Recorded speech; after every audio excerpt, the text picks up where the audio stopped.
that may not be with us on the field, but we know that he'll be cheering us on from his room in Children's Hospital in Dayton. Further south, good matchup in Champaign County features Mechanicsburg hosting Urbana.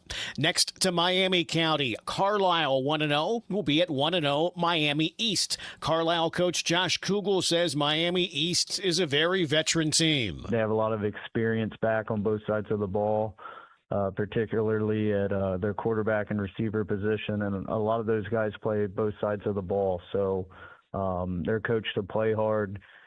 They play fast. Clinton County is next. Coldwater looks to improve to 2-0 as they play at 0-1 Clinton Massey. Coldwater coach Chip Otten says his defense will need to play really well. The concern for us is exactly what happened last year. They had 63 offensive plays and probably 55 of those were runs, and we only had 30.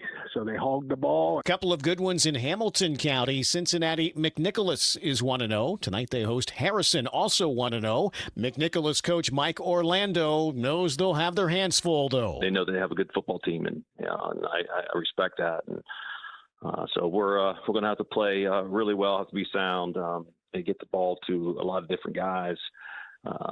Quarterback is a really good player.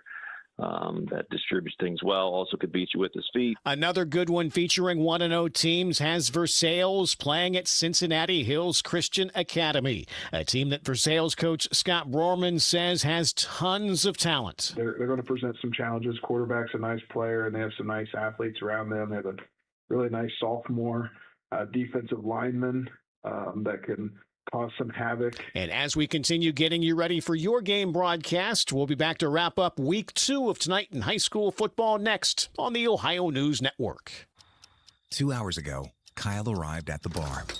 Hey, what's everyone drinking? 30 minutes ago, Kyle got his friends another round of drinks. Cheers! 5 minutes ago, Kyle decided to drive home drunk. A minute ago, a law enforcement officer pulled up behind Kyle. Sir, have you been drinking tonight? A chain of events that began 2 hours ago is about to change Kyle's whole world. Drive sober or get pulled over. Paid for by NHTSA. Ohio's public school educators are excited to welcome students back this school year to inspire their creativity, spark their curiosity, and help every child reach their full potential in school and beyond. That's why Ohio Education Association members are standing together to advocate for the support and resources our students need to succeed. Please stand with us so every child gets the great public education they deserve. Because in Ohio, public education matters. End your job search today. Ariel Corporation, with locations in Mount Vernon, Newark, and Akron, is hiring machinists and multi-craft maintenance technicians for our production teams. We are also looking for mechanics to join our assembly team. If you're seeking a change, come experience our 3- and 4-day full-time work weeks, excellent benefits, training opportunities, and profit-sharing bonuses. Apply now at arielcorp.com. That's ARIELCORP.com. Staying ahead means never stopping learning. At Mount Vernon Nazarene University, our online programs are built specifically for working professionals like you. Courses developed with industry experts, grounded in purpose-driven education, designed to fit your real life.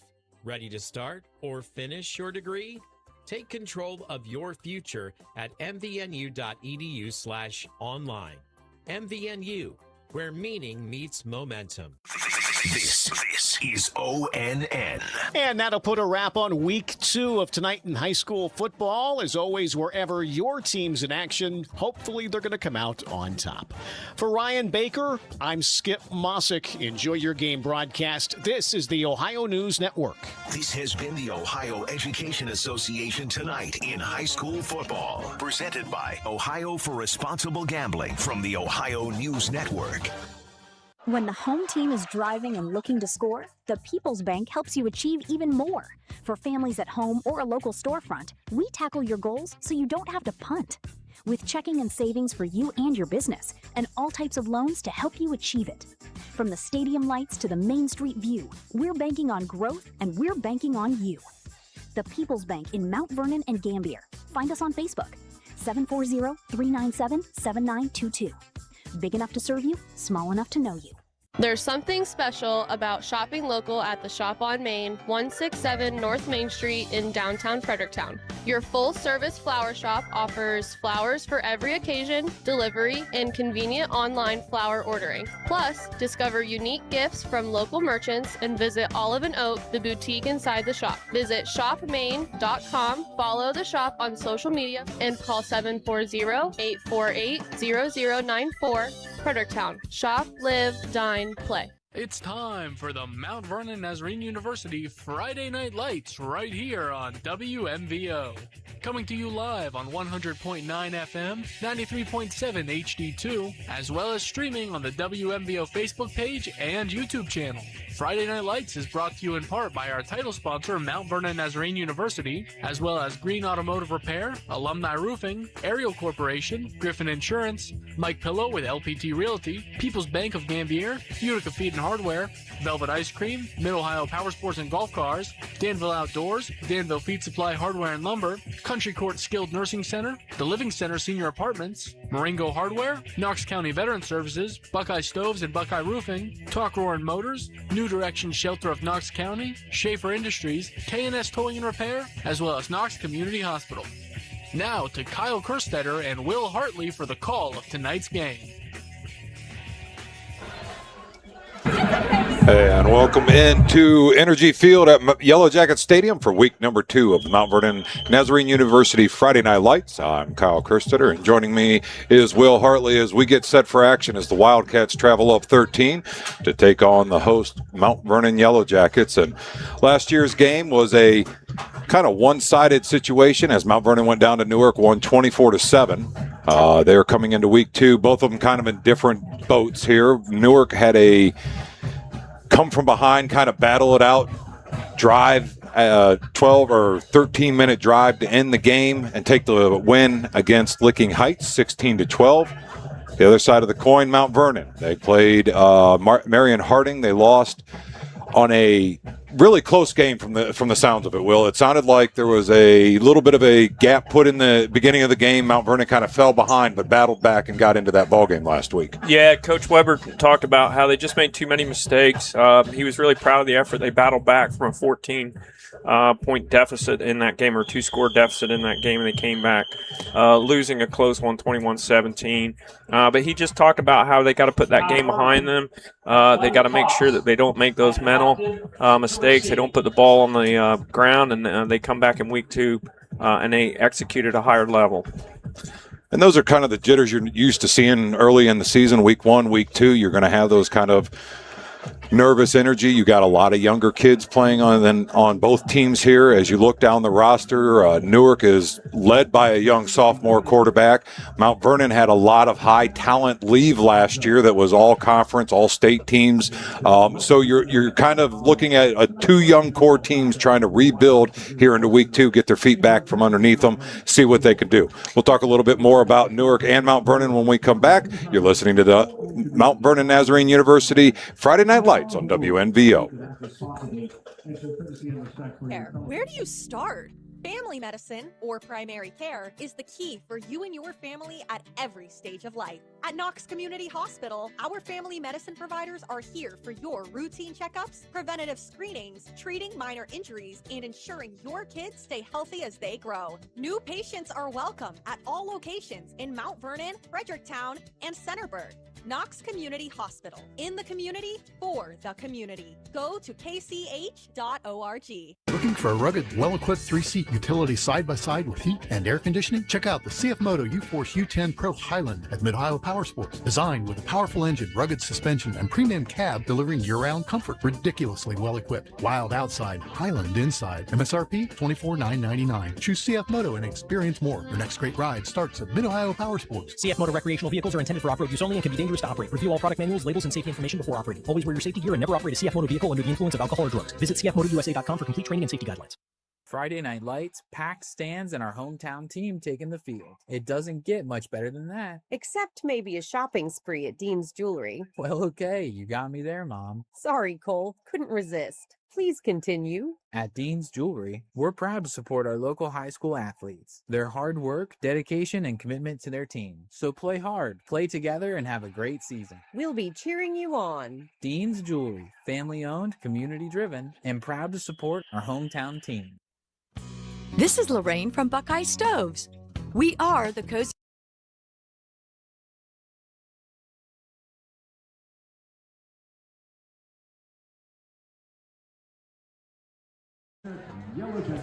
This is Lorraine. And welcome back as we are getting ready for week number 2 as Newark comes up to Mount Vernon. And, you know, Will, last week Newark kind of got the jitters out from underneath them. A heavy ground game is what they were able to kind of rely on. And then they turned to that offensive line to kind of grind it out, get those last 12 minutes chewed off the clock. What does that do for your team as a whole, for your momentum, for your belief in yourself as you get into week 1? You have a tough situation very first week, and you guys are able to answer the call. Yeah, when you talk about their experience, they got more experience in the backfield as far as their running game and that offensive line. As you mentioned, they got a sophomore quarterback. So the more that you can lean on that offensive line, you can lean on those running backs, the better off you're going to be. Let that sophomore quarterback get his feet under him as we move through the non-league part of the schedule.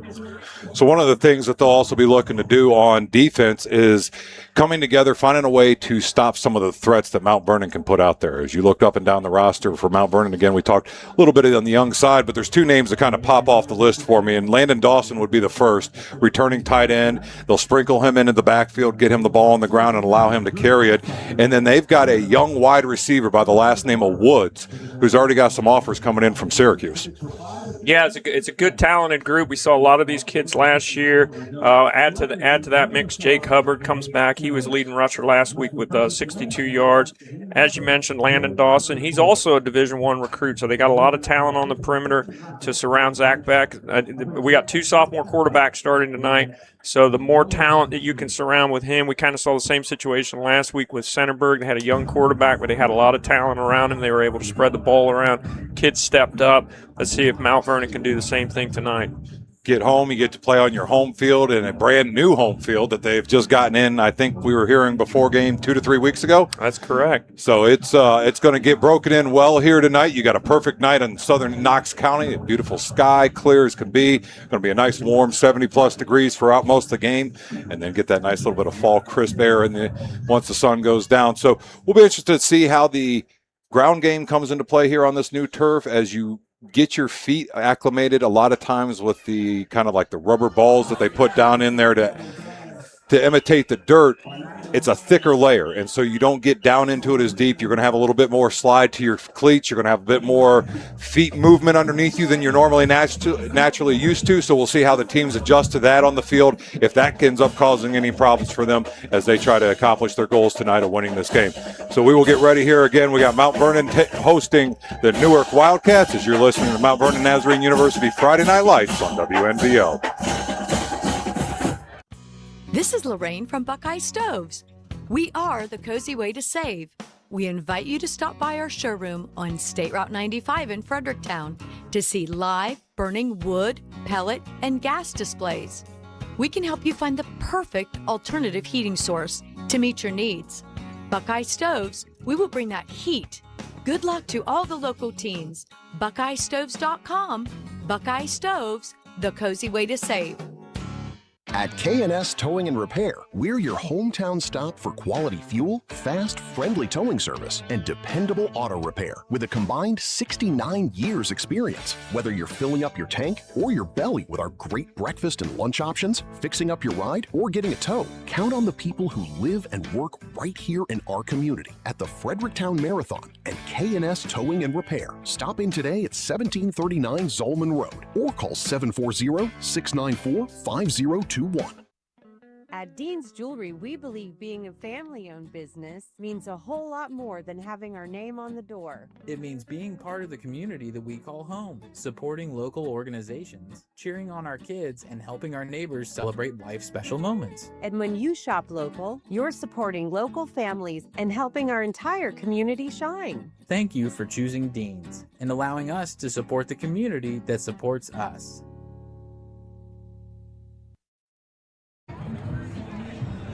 As we are back here at Energy Field at Yellow Jacket Stadium. You know, one of the things we didn't touch, Will, is sideline to sideline.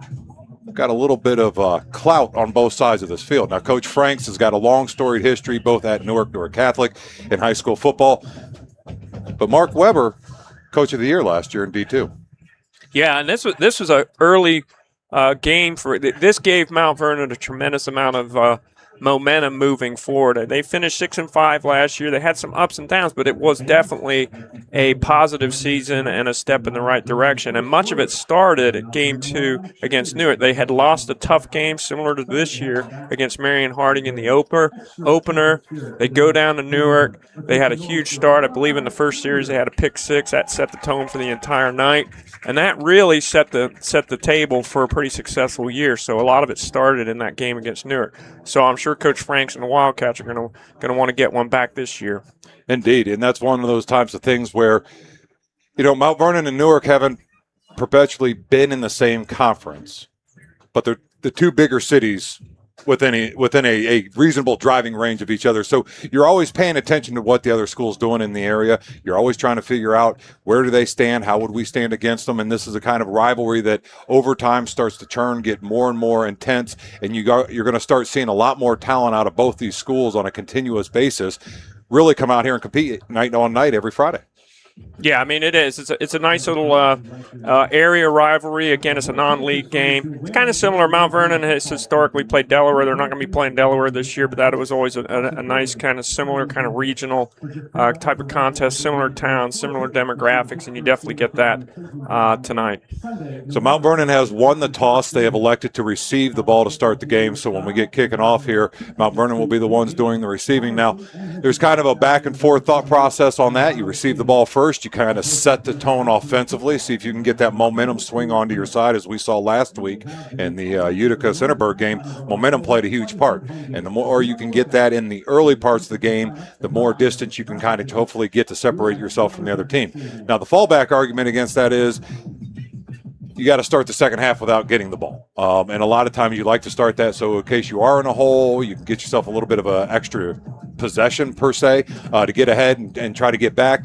But at the same time, if you've scored, you can also score again, get yourself 2 possessions ahead. So there's a lot of debate back and forth, but I think Mount Vernon looked at it in this situation. It's our first home game of the year. We're on brand new turf. We want to come out, set the tone early, make sure everything is proper for us offensively as we get this game going. Yeah, I think so. And probably, want to get that bad taste out of their mouth as far as last week. They did make some mistakes. They put the ball on the ground.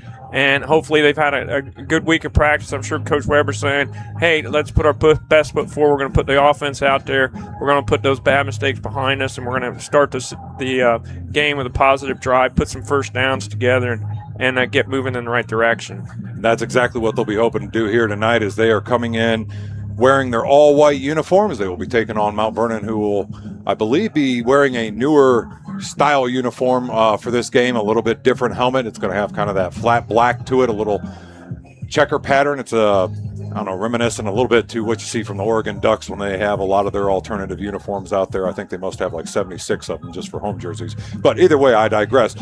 So we were getting ready for action here. We will be back for more as you're listening to the Mount Vernon Nazarene University Friday Night Lights on WNVO.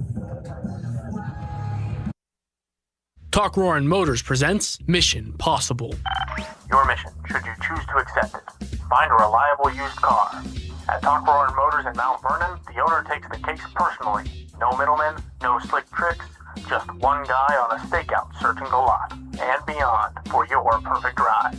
Your mission is possible when you visit TalkRoarin'Motors.com right now. I'm Ahmad, your mission specialist. Visit TalkRoarin'Motors.com or on Facebook today.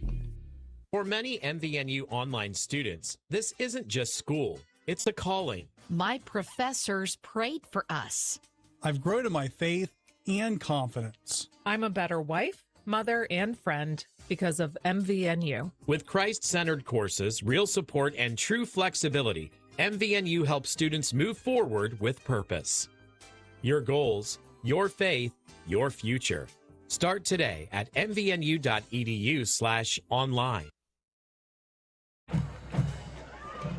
As we are back here at Energy Field, and I'd like to thank our sponsors that are going to be bringing you all of the action this season. Hinton Heavy Equipment Repair, Dean's Jewelry, Knox Community Hospital, K&S Towing and Repair, Schaefer's Industry, Tech Rowan Motors, Buckeye Stove and Buckeye Roofing, Knox County Veteran Services, Danville Feeds and Supply Hardware and Lumber, Danville Outdoors, Mid-Ohio Power Sports and Golf Cars, Velvet Ice Cream, Utica Feed and Hardware, People Bank of Gambier, Mike Pillow, LPT Realty, Griffin Insurance, Ariel Corporation, Alumni Roofing, Green Automotive Repair, New Direction Shelter of Knox County, and of course our title sponsor, Mount Vernon Nazarene University, as Mount Vernon's band has made their way onto the field for the pregame festivities. And around the area, a couple other good games. We've got Danville down the road taking on Utica. Fredericktown's traveling down 13 over to 62 to take on the Northridge Vikings, two programs that getting themselves back up on their feet. Northridge hoping to build off of last year's success, so that should be a good game as well. And here tonight we're going to have a great game between the Mount Vernon Yellow Jackets and the visiting Newark Wildcats as they look to rewrite their season to the Yellow Jackets and come out 1-1. Mount Vernon losing last week, and then the Wildcats obviously looking to go on that momentum and move out to 2-0 before they start looking further down the schedule at league play. Will, I tell you, one of the things that I cannot complain about the first 2 weeks is the beauty, weather, and just how it's not been a hot box every time we've stepped up into these press boxes. Yeah, and unlike Utica, where we had the sun right in our face for the first quarter and a half, tonight we got the sun behind us. So it's just a perfect setting. As you mentioned, new turf, first game on it. Kids are really excited. The band's just taking the field. They got the alumni cheerleaders here tonight. Good crowd coming in from Mount Vernon. Would like to see a few more people from Newark getting here, but it looks like it's going to be a nice night. Can't ask for anything better in beautiful Ohio for high school football on a Friday night, as the Mount Vernon band has come ready to present the colors and the national anthem. And I tell you, there is nothing better than just the pregame of a high school football, the crowds coming in, the families getting together, people catching up that haven't known each other or seen each other for a little while. As you said, the alumni cheerleaders are here, so a lot of returning members to the stadium. And as they get ready here for tonight's action, one of the things that will be interesting to see is as the night goes on, last week we saw Utica kind of lose the conditioning in the second half. You could really start to tell that their players were struggling to get through. We'll see if Mount Vernon and Newark are able to power through the whole entire game. You would suspect that is the case based off of last week's both games going down to the wire, both teams doing all they could, not giving up. That was the one thing that Coach Weber was talking about during the week, is that although they didn't win, he definitely can see his team as a winning team in the sense that none of them stopped. They kept fighting over and over each play, trying to get themselves back into it. And that is all you look for as a coach, is that when your team's down, they're not putting their hats down, they're not giving up on you, and they're getting ready to rock and roll. So we're going to take one last break as we step out here. You're listening to Mount Vernon Nazarene Friday Night Lights on WNVO. When the home team is driving and looking to score, the People's Bank helps you achieve even more. For families at home or a local storefront, we tackle your goals so you don't have to punt. With checking and savings for you and your business, and all types of loans to help you achieve it. From the stadium lights to the Main Street view, we're banking on growth and we're banking on you. The People's Bank in Mount Vernon and Gambier. Find us on Facebook, 740-397-7922. Big enough to serve you, small enough to know you. Utica Feed and Hardware offers a wide range of services to our clients. With a grain elevator, you'll be loaded up and off on your way in no time. We have formulated feed mixes for livestock as well. If you're in need of plumbing, electrical, paints, lawn and garden supplies, we have you covered. Located in Utica at 138 Church Street, 740-892-3831. Utica Feed and Hardware, 740-892-3831.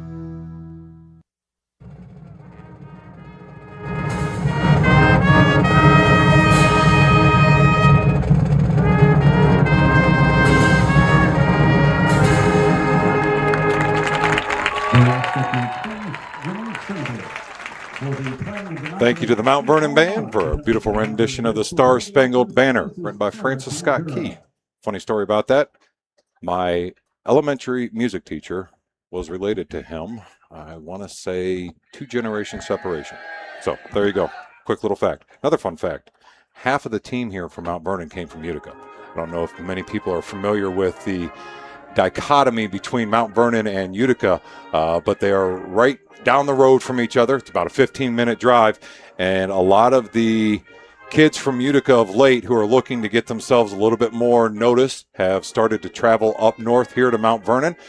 So as I come and call these games living in Utica, it's interesting to see a lot of familiar faces, a lot of familiar last names, and a lot of great families that have come up here to try to give their kids opportunities to go on to the next level, as it is a uphill battle no matter how you try to do it. Having coached multiple sports and try to help a lot of the kids from the softball world get into the next level, that is not something that's going to be a fun navigation, but when you get done with it, you have that opportunity to say that you've got to play at that next level. That's something that a lot of people don't get to say. Mount Vernon has come out to the field. They are inside their Fighting Jackets tunnel, getting ready to come out. And Newark is slowly filing out of the field house as well as they get lined up outside the field. Again, wearing their all whites with the crimson numerals, the crimson helmet with the white stripe. I mean, very reminiscent to Roll Tide, Alabama, as they come walking onto the field shoulder to shoulder. Yeah, it's going to be interesting to see how this goes. Newark definitely has some nice size. We were watching them during team warm-ups. They got some good big kids up front, both offensively and defensively, and they look like they got some nice rangy skill guys as well. So this is going to be a tough test for the Jackets. We'll see how they come out here. Talking about some size up front, you were reading the recap from the local newspaper about a game last week, and one of the players whose name came up a couple times is Grant McMullen. He is the 6'6", 315-pound junior offensive lineman for these Wildcats. And he was talking about that last drive where their offensive coach came to him and said, "Gentlemen, this is all on you." He knew that they needed to step up. He stepped up in a big way along with his teammates, and they were able to grind the clock out, get the job done. As we talked a little bit earlier, when you have a younger quarterback, both starters or sophomores, having somebody else that you know will pick up the slack for you when needed, that it's not all on your shoulders, is a huge mental break for the young quarterbacks as they try to navigate this new world that they're now starting to see in the varsity football league.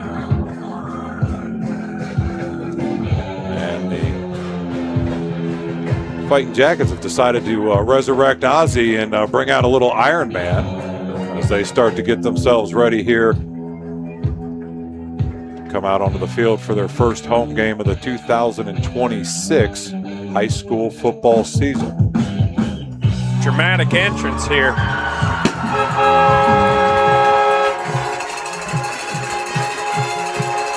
Mount Vernon coming out wearing their all-black uniforms, black helmets with orange numerals and trim, orange stripe down each to the leg pants with the white highlights on each side, and to the raucous roar of the home crowd.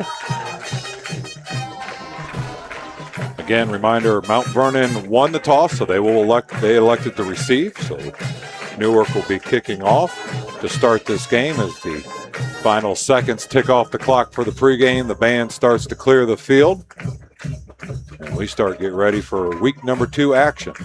Again, reminder, thank all of our sponsors. You get a chance, you're out and about, to thank them for bringing you high school football each and every week. Mount Vernon Nazarene University, New Direction Shelter of Knox County, Green Automotive Repair, Alumni Roofing, Ariel Corporation, Griffin Insurance, Mike Pillow LPT Realty, People Bank of Gambier, Utica Feed and Hardware, Velvet Ice Cream, Mid-Ohio Power Sports and Golf Cars, Danville Outdoors, Danville Feed Supply Hardware and Lumber, Knox County Veteran Services, Buckeye Stoves and Buckeye Roofing, Tech Brown and Mowers, Schaefer Industries, K&S Towing and Repair, Knox Community Hospital, Dean's Jewelry, and Hinton Heavy Equipment Repair. So the Yellow Jackets are breaking their team huddle. A little hype session, as they say. Okay, now they're going to make me a liar, and Newark's going to get the ball. Is that what I'm seeing here? Yeah, that's what it looks like. Awesome. We're starting off good, Will, right out of the bat. Well, the good thing is the numbers look a little bit easier to see down here than last week, so hopefully we'll be able to help you out a lot better, as it looks like Noah Jackson The 6 foot, 160-pound sophomore will be back deep to return, but now he's You know what? No. Oh, okay. Yeah. All right. You were right. They just We were doubted lining up a little ourselves. weird. Yeah. Okay, got it. I should never One doubt young myself. man was back at the 10-yard line. I think he was doing some stretches before he came up onto the line. But It looks like Jackets are going to be getting the ball. It looks like it's going to be Emmanuel Woods and Grayson Deem back to return for the Yellow Jackets. Newark's kicker is talking with the head official. They're sharing different muffin recipes. That is going to be Jacob Schnabel, who will be doing the kicking duties for the Wildcats. So the ball's finally teed up at the near hash mark on the 40-yard line. Woods and Deem are back deep, set up at about the 8-yard line of Mount Vernon. Be kicking off from left to right across your radio dials. It's a high end-over-end kick, and it's going to be taken by Woods at the 10. He's going to stutter step 15. He finds a crease at the 20, outside of the 25. It's a foot race down to the 40, and he gets ridden out of bounds as he only had the kicker to beat. But a great job there on the backside coming in pursuit for the Newark Wildcats was number 9. I believe that is Braden Dow on the tackle. Nice return. Open up to the return team's left. Slid out there, well blocked. There was a nice little alley. Good starting position for the Jackets. I stand corrected. That was Deems on the return there for the Yellow Jackets. They come out onto the field, shotgun formation. 3 spread out far side right to the near side left as it's an empty backfield. Newark with a 4-2 defensive front as they look over the defense. Pressure backs up, comes set, takes a snap, looks, quick hitter to the outside. He's got the receiver, and he did the worst thing possible. He hit him in the hands, as that was Damon Wolf on the drop. Yeah, that was unfortunate. Damon Wolf, he's a returning starter at receiver, senior. Got to help your young quarterback out there and make the catch. So Zach Beck delivered the ball beautifully, but unfortunately it's an incomplete pass, brings up second down. This time a tight shotgun formation. They're going to be bunched to the right and left. One in the backfield on his right-hand hip. As Beck looks over the defense, takes a snap, drops back. He's got time. Pump fakes. He's going to go again. This time his receiver Wolf catches it out across the 45, and they'll say he's down at about the 46-yard line.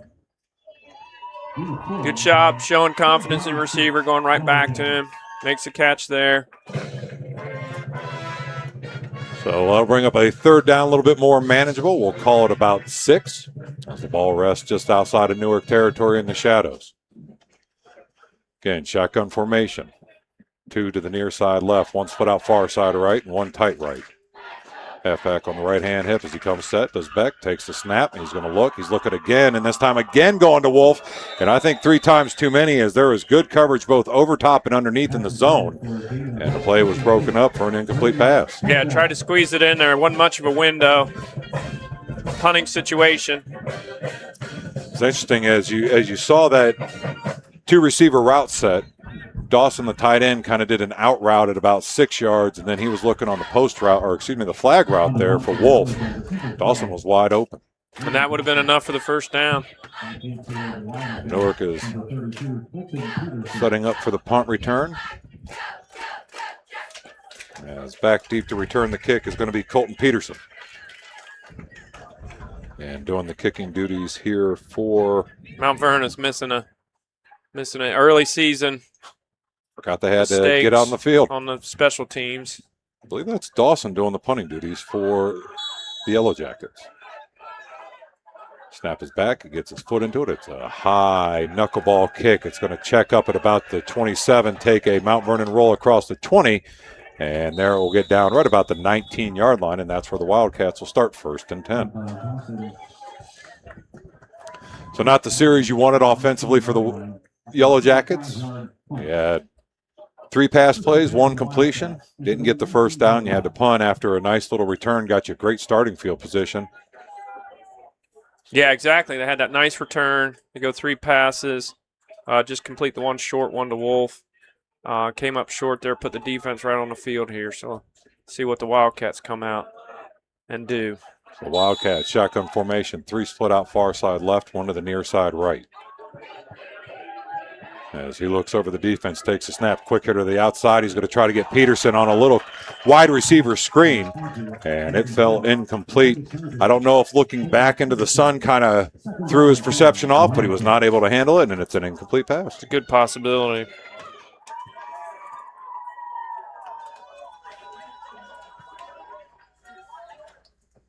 So it brings up a 2nd down and 10 now as they come to the line of scrimmage in a pistol formation. Peterson is the deep man. Aries is lined up to the left as it's going to be a quarterback keeper for Hodges, and he's got nowhere to go. Outstanding play. Monahan on the play. Monahan, senior defensive back, he really has a nose for the ball. He had a caused fumble and an interception last week. He made several plays last year, so he had a really good year from his cornerback spot last year. Looks like he's playing safety this year. So that's going to make it 3rd down and 11 as they come lined up 2 now in the backfield with Hodges. One on the right, one on the left. Takes the snap. He's going to roll left. He's going to look downfield. He's got time. He's got a receiver, 2-man coverage, and incomplete as he was trying to hook up with Noah Jackson. But I think we got a player down on the field. And that is not good. I believe that is Aries Jones, the running back. Yeah, I did not see what happened.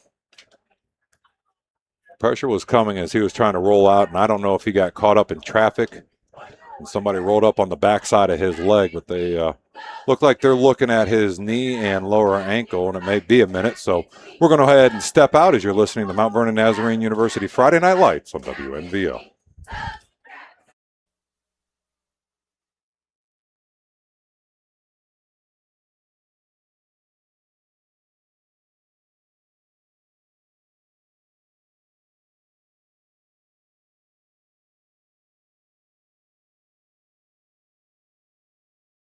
At Dean's When the Jewelry, home we team is believe being a driving and looking to family-owned score, business the People's means a Bank whole helps lot you more achieve than even having more. our name on the door. It means being part of the community that we call home, supporting local organizations, cheering on our kids, and helping our neighbors celebrate life's special moments. And when you shop local, you're supporting local families and helping our entire community shine. Thank you for choosing Dean's and allowing us to support the community that supports us.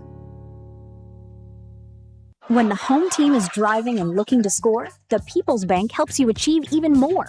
For families at home or a local storefront, we tackle your goals so you don't have to punt.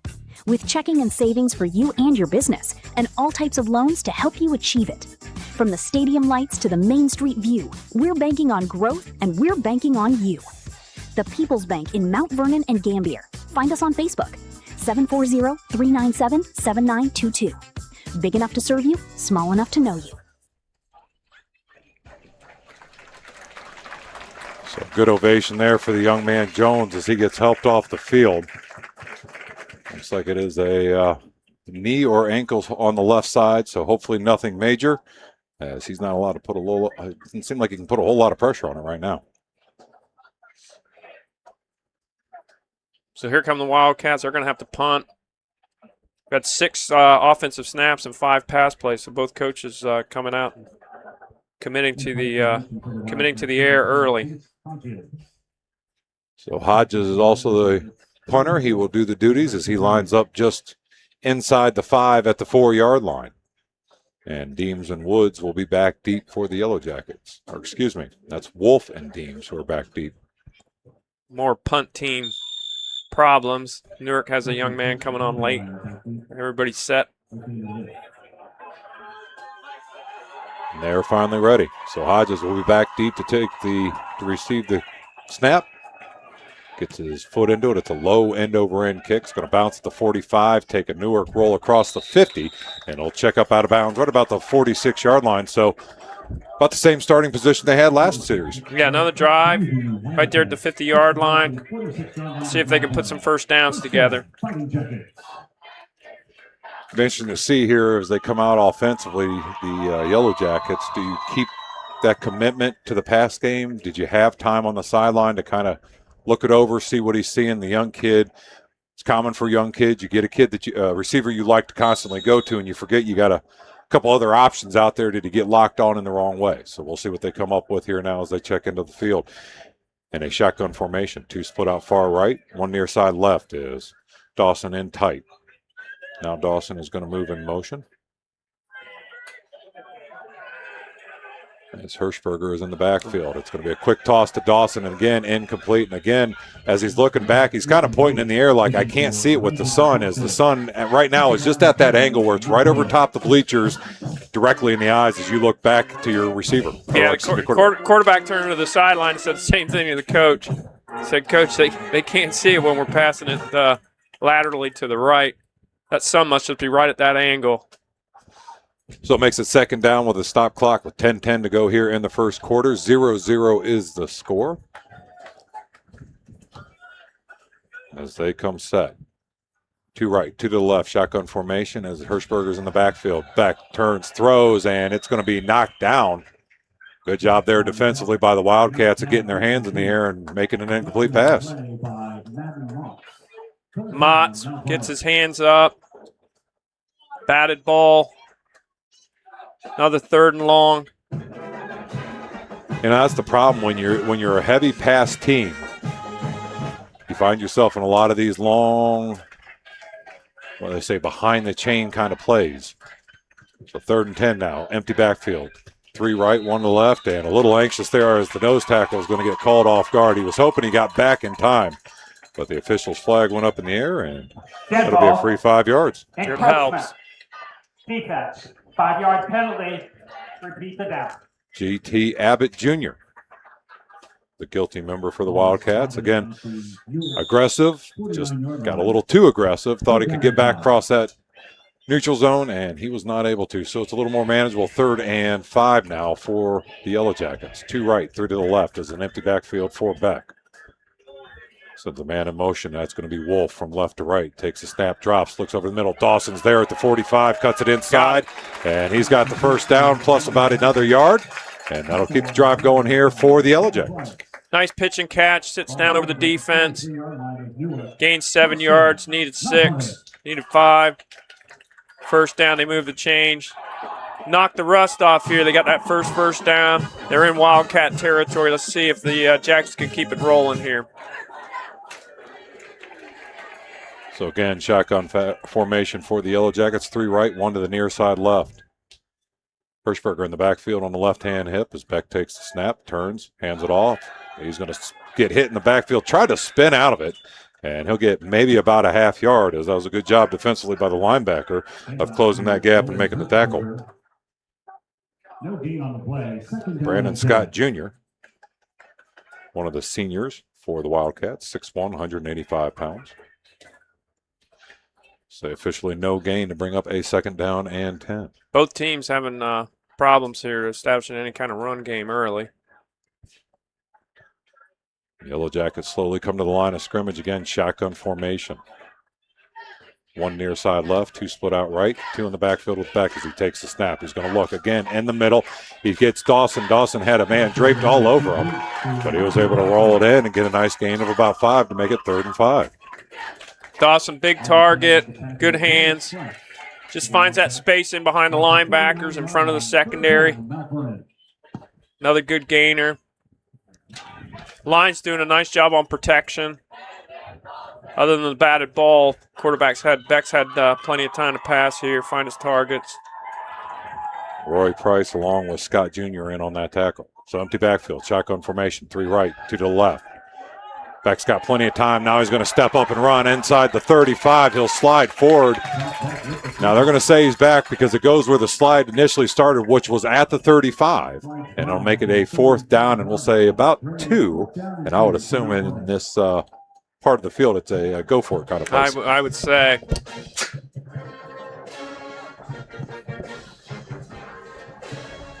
Yeah, he made a decision to slide. I think he probably could have got the first down. I think that's sophomore, young quarterback. I think if he looks on film, he'll be like, yeah, I could have probably got that first down there. And I'm sure avoided this situation. A couple of his teammates might razz him about that too and let him know he could get that first down. But anyways, shotgun formation this time again. He's going to Put Dawson behind him in a pistol. 3 left, 1 split out to the right. Takes the snap, turns. Dawson right up the middle, drops his shoulder. The ball came loose out across the 25, and it's picked up by Newark, and it's going to be a turnover. Dawson fumbled it on the tackle. Yeah, I hate to see that.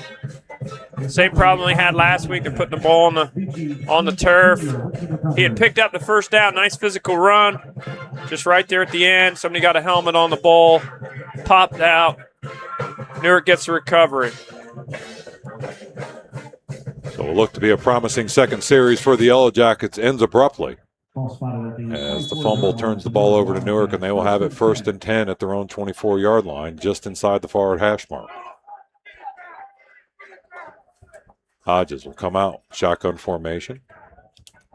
Jackson in the backfield with him on the left-hand hip. 1 left, 3 to the right. He's going to try to go with Peterson on a quick wide receiver screen. He cuts back into the middle of the field up across the 25. We'll get about 3 yards there. Good job defensively for the Yellow Jackets, not giving them any crease. Good pursuit. Right to the line of scrimmage they go. 2nd down and 8. As Hodges walks the line, lets his teammates know the play call. This time he's got 2 in the backfield with him. 1 left, 2 to the right. Turns, hands it off. It's going to be Peterson right up the middle, and he gets undercut. He'll fall forward for about 2 yards. And I'll tell you, as quickly as that gap opens up, it closes. It was a nice play. I wasn't sure who made the play there. I don't know if it was Hubbard. So 3rd down and about 6. Could have been Richards as well. It was a nice. As Hodges turns, throws, he had a receiver as he was looking to hook up with Colton Peterson again, but he delivered that ball just a little bit short. Peterson ran a 7-yard hitch route, and Hodges threw a 6-yard pass. A little bit behind him. 4th down. Bring up another 4th down. So the second time he's going to have to punt the ball away.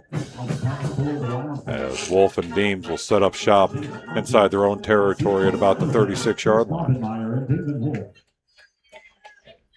Hodges will be kicking from his own 15.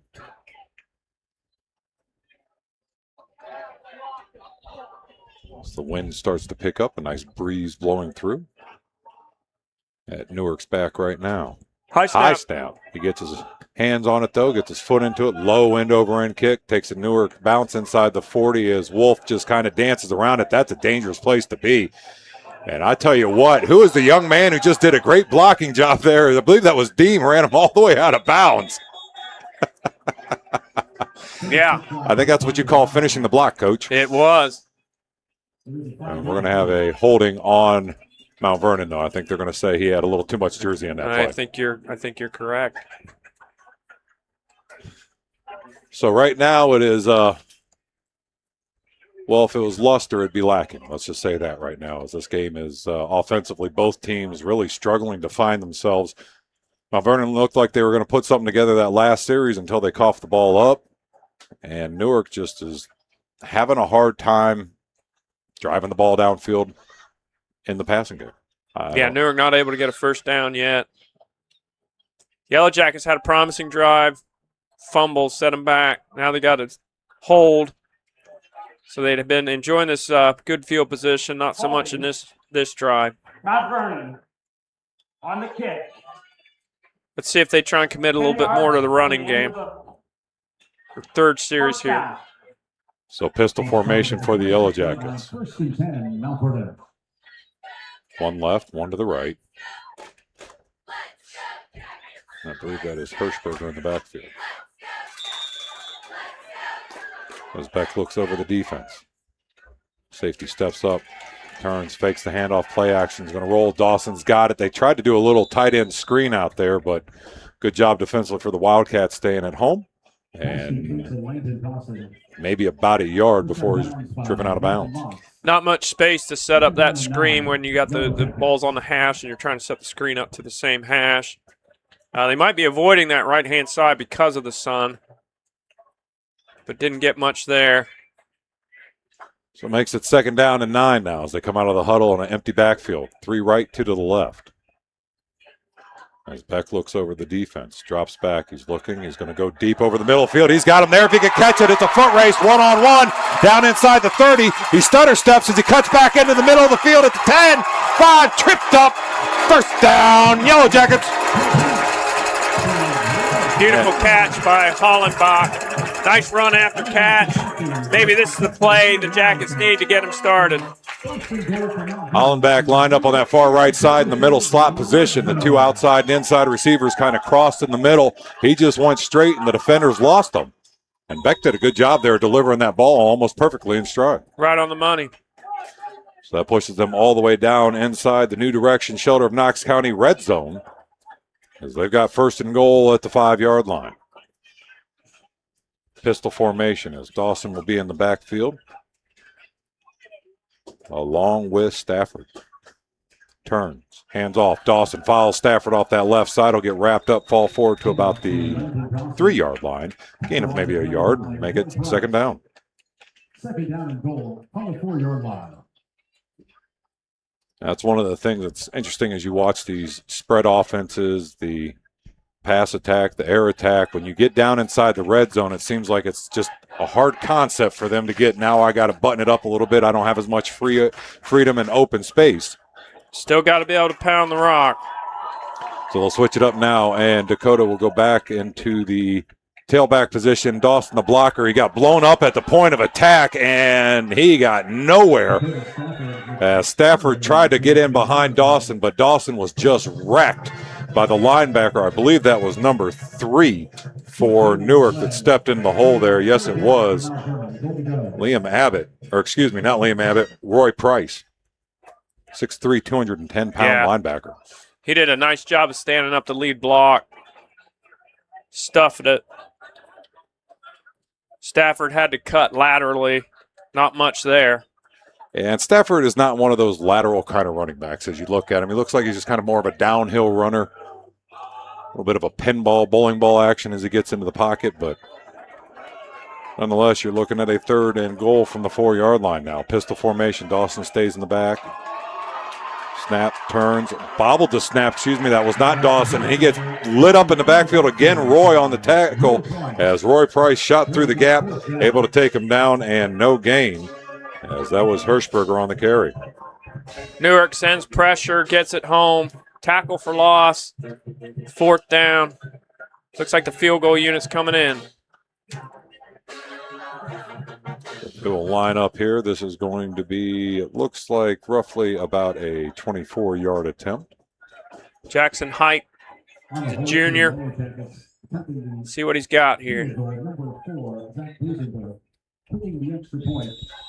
Timeout. Take a timeout. Yeah, they had some personnel problems, so we'll take a timeout too. You're listening to Mount Vernon Nazarene Friday Night Lights on WMVO. MVNU online students are everywhere. Working parents, full-time employees, people chasing goals without giving up what matters most. Online learning is the only way I could do this. It lets me work full-time and still be a mom. My professors actually care. One even called me to walk me through an assignment. At Mount Vernon Nazarene University, flexible online programs fit your schedule and your purpose. Your goals, your faith, your future. Start today at mvnu.edu/online.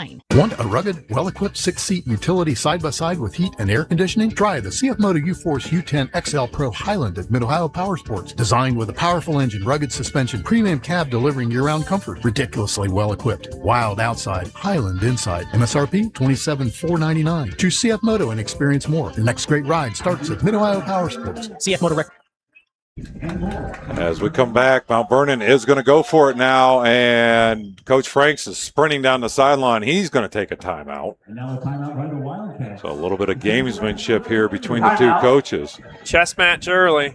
Newark comes out of the timeout, and they're going to go for it. I don't think the Wildcats were prepared. Coach Franks, best 40 going down the sideline there, gets the timeout. We talked about it a little bit beforehand. Both of these coaches are well experienced in these situations as they've got a long history of coaching successful programs. And I think Coach Weber might have seen something in that defense that he still wanted to see if he could find a way to exploit it. And Coach Franks recognized that quickly, was made sure he got down there, stopped the play before his team was exposed. So again, it's going to be 4th and goal. The ball is at the 7-yard line. We got 2:55 to go here in the first quarter. As Mount Vernon will line up in a shotgun formation. Dawson will be in the backfield with Beck. He's going to have 3 split out to the right. Or excuse me, that's going to be Hirschberger in the backfield. Dawson split out right with Wolf. Now Dawson comes in motion from right to left. One man split out left. He's going to turn to his back. Look, he's going to try to catch him. Nope, he's got it in the end zone. No, incomplete. As he was able to hook up with his wide receiver on a little slant route in Emmanuel Woods. But unfortunately, as he went to the ground, the ball just kind of squirted out of his hand, and it's incomplete turnover on downs. Well-designed play. Beck puts it on target, finds his man, puts it on target. And I chalk that up really another drop there. It was a tough one. It was a little bit behind him, and he hit the turf hard. Ball bounced out once he's got onto the turf there. But definitely a catchable ball. Unfortunate there, Mount Vernon not able to capitalize on that big play over the top. So Wildcats will start 1st and 10 deep inside their own territory as Hodges will be at the 1-yard line when he takes a snap, turns, hands it off. It's going to be a dive right off the left side. And Peterson will push that pile up to about the 10-yard line, a gain of 3, and make it 2nd down and 7. Newark backed up here. See if they're just going to pound the football to get out of there.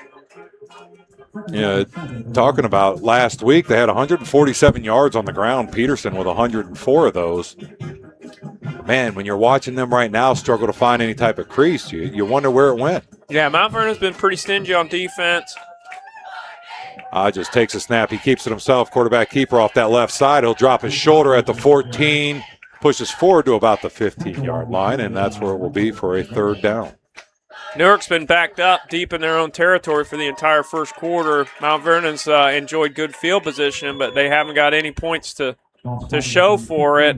You hope that doesn't come back to bite them later on. So 3rd down.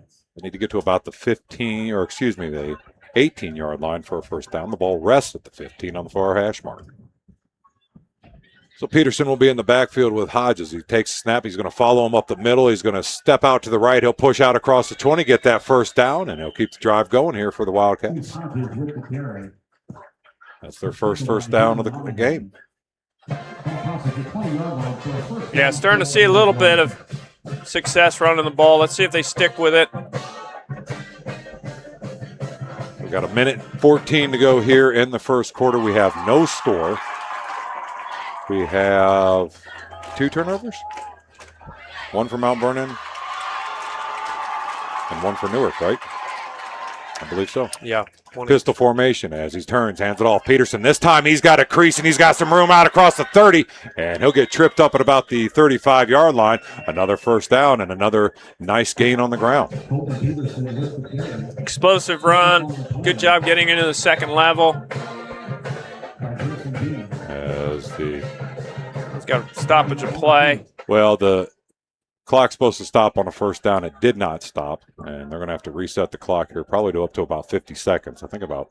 Please reset the game clock to 50 seconds. The clock will start on my ready signal. So they'll reset the clock. They'll have 50 seconds here in the first quarter. Ball rests at the 35-yard line of Newark as they will break the huddle. Shotgun formation. Peterson in the backfield with Hodges. 3 to the right, 1 split out far left. Takes a snap, turns, hands it off again. Peterson right up the middle, and this time he's met at the point of attack for a gain of about 2, maybe 3 yards. Bring up a 2nd down. Richards did a nice job filling for Mount Vernon there, minimized the gain. So we'll see if they get another playoff here before the end of the first quarter. So they're taking it to the quarter. I think they are. So the end of the first quarter, we've got a score here. Mount Vernon 0, Newark 0. Week number 2 action. You're listening to Mount Vernon Nazarene University Friday Night Lights on WNVO.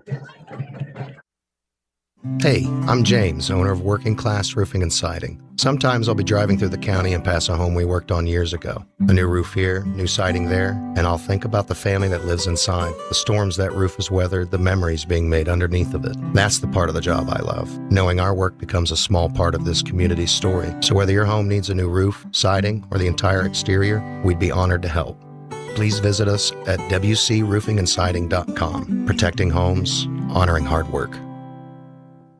End your job search today. Ariel Corporation, with locations in Mount Vernon, Newark, and Akron, is hiring machinists and multi-craft maintenance technicians for our production teams. We are also looking for mechanics to join our assembly team. If you're seeking a change, come experience our 3- and 4-day full-time work weeks, excellent benefits, training opportunities, and profit-sharing bonuses. Apply now at arielcorp.com. That's ARIELCORP.com.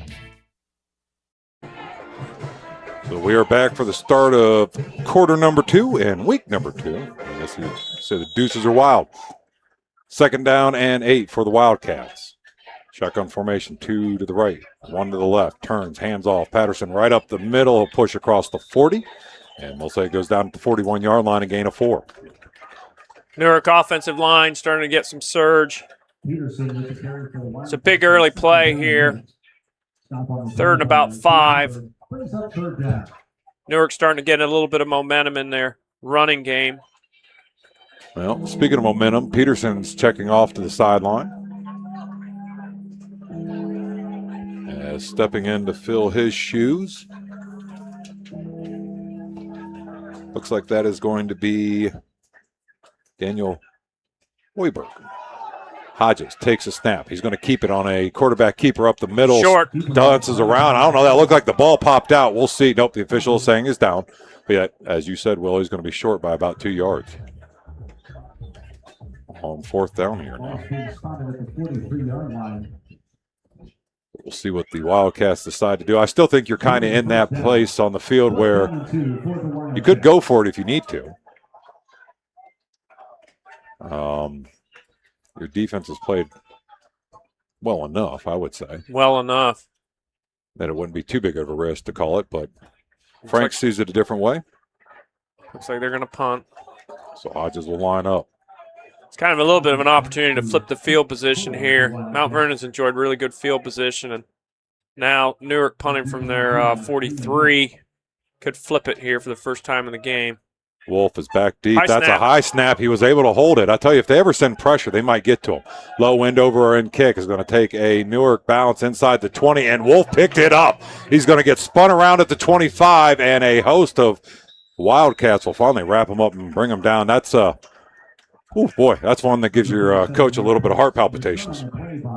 Dangerous play by the senior, but he's saying, I got it, coach. So the Wildcats punt it, and Mount Vernon will start their first series here of the 2nd quarter. The 1st and 10 at their own 24-yard line. Worst field position they've had all day. I'd like to thank some of our sponsors: Hit and Heavy Equipment Repair, Dean's Jewelry, Knox Community Hospital, K&S Towing and Repair, Schaefer Industries, Tack Round Motors, Buckeye Stove and Buckeye Roofing, and Knox County Veteran Services. So from the sideline to the line of scrimmage they go, shotgun formation. They'll have 2 split out left, 1 near side to the right in the form of Wolf. As he looks over the defense, takes the snap, turns, fakes the handoff. He's going to quick hit to the outside, and that's incomplete. Excuse me, that was Wolf on the outside there. And that'll bring up a 2nd down. Tried to set up another screen. Quarterback just overthrew it. Didn't really have a shot to get that play going.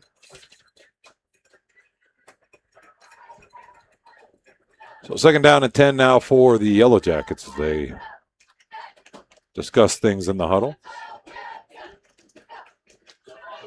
Beck doesn't have his 2 turntables, but he's definitely got his microphone. 2 splits to the left, 2 in tight on the right. As Hirschberger's in the backfield on his left-hand hip. Dawson will go in motion from left to right as he takes a snap, looks, he's going to throw. Wolf there at the 30, made the catch, and he's wrapped up quickly. But a nice gain of about 6. Mount Vernon, this is one thing they've been doing a nice job of, hitting those inside routes, those little curls and hitches on the inside, behind the linebackers, in front of the secondary. They're doing a nice job with their route concepts, widening the defense, and then slipping those guys in on those short little intermediate routes. Quarterback's doing a nice job of finding those targets. Third down. The ball sits at the 30-yard line, right in the middle of the field. Empty backfield for Beck. 3 left, 2 to the right. Man in motion from left to right is going to be Wolf as he's going to take the snap. He's going to look to Wolf on the little out route. He's got it at the 35. He tries to step back in, and a great job in that open field tackle there by the Wildcats. First down. As that was Kai Comedy on the tackle for the Wildcats. Did a good job there making sure he wrapped him up as he was the only defender over there for a little while. But as you said, Will picked up the first down and moves the ball out to the 37-yard line for another first down for the Yellow Jackets. Good crowd here tonight, as the home side stands are about as full as you can be. And Newark did end up traveling pretty well up the State Route 13. Student section showed up along with them as they're getting baked in the sun currently at the moment. Dawson in the backfield as he takes a snap, fakes the handoff, looks for his wide receiver as he was trying to hook up with Hollenbeck on a little hitch route on the outside, and that's incomplete. And man down. We got a man down. So the training staff is going to come out and talk to him. As they do that, we're going to step away too. You're listening to the Mount Vernon Nazarene Friday Night Lights on WNVO. Hey, I'm James, owner of Working Class Roofing and Siding. Sometimes I'll be driving through the county and pass a home we worked on years ago. A new roof here, new siding there, and I'll think about the family that lives inside, the storms that roof has weathered, the memories being made underneath of it. That's the part of the job I love, knowing our work becomes a small part of this community's story. So whether your home needs a new roof, siding, or the entire exterior, we'd be honored to help. Please visit us at wcroofingandsiding.com. Protecting homes, honoring hard work. Green Automotive Repair, where your car gets the royal treatment. Jimmy Green and his team are on a mission to deliver service so good, even your car will want to shake hands. They offer everything from routine checkups to major overhauls. So whether your car needs a complete brake job or new tires, roll on down to Green Automotive Repair. This is Jimmy at Green Automotive Repair, 506 Harcourt Road, Mount Vernon. Good luck to all the student athletes. So 2nd down and 10 now for the Yellow Jackets out of the injury timeout. Shotgun formation. Dawson in motion from left to right. Turns, fakes the handoff to his back. He's going to get it to Dawson on a little out route, and he's got nobody there, but we got flagged down at back the 49-yard line as Dawson will get ran out of bounds inside Newark territory. But I got a feeling this may be coming back. I'm afraid it's coming back. Looks like it's going to be holding. We'll see here. The officials are talking it over, or I think it may have been illegal man down or lineman downfield. I forget the terminology. My brain's failing me this evening. Legal man downfield. No flag. No flag. So that's going to be a first down for the Wild. Pete, I'm going to clock out, and it's all you for the rest of the night, Will. That's going to be a first down for the Yellow Jackets as Dawson had a nice reception there on that play. Behind the line of scrimmage. He said he stepped out at the 49-yard line. And the official says it is not an illegal man downfield because the pass was behind the line of scrimmage. Yeah, nice, really nice, well set up play, well executed. They ran the boot. Dawson pops out to the offense's left. He's wide open in the flats. Good execution. So pistol formation, 1 left, 3 to the right, as Hirschberger will be in the backfield. Beck looks over the defense, takes a snap, turns, fakes the handoff, rolls that way again. Dawson again upfield at the 40, and he'll go down right about the 40-yard line. Another good reception. They're starting to find that rhythm, getting that young man out in the flats, giving him a little bit of space, and then letting his athleticism take over. Same play. They ran the same play. That's kind of what you've been watching here as Newark's defense is playing more zone. They're not playing a whole lot of man coverage, and one of the empty spots in a zone scheme can often be the flats, and that is what the Yellow Jackets are taking advantage of right now. So again, shotgun formation, 3 to the right. Dawson in tight at tight end on the left. Wolf in motion from right to left, fakes the sweep to him. Pressure's coming from the backside. He got the ball away, and Dawson was wide open inside the 20, and another first down for the Yellow Jackets as they have moved now into the New Direction Shelter of Knox County red zone. They go play action for the third play in a row. Dawson's been going to the flats on the quick passes. That time he goes vertical down the field, wide open again. I'll tell you right now, offensively, they look in rhythm. They look a lot more confident than we've seen them all night long. And the coaching staff is doing a great job of play calling, as you said, setting him up and making sure that he is getting himself into open, successful opportunities. Shotgun formation, 3 right, 1 to the far side left. Hirschberger in the backfield as he turns, gets the handoff, stutter step, made a man miss, gets inside the 15, and he'll go down about the 13-yard line for a second down. Newark looked like they had that play shut down. Does a good job on second effort, turns it into a positive gain. Leaves them 2nd and 6. So Abbott was initially in there on that defensive play for the Wildcats, but as you said, second effort got out of the arm tackle, and by a couple extra yards to make it 2nd and 6. They'll empty the backfield this time for Beck, as they're going to have 3 split out right, 1 far side left. Dawson will be in tight at tight end. Man in motion from left to right. He's going to fake the pitch to him. He's going to look to Dawson in the back of the end zone. Touchdown, Yellow Jackets. Boy, how do you forget that young man?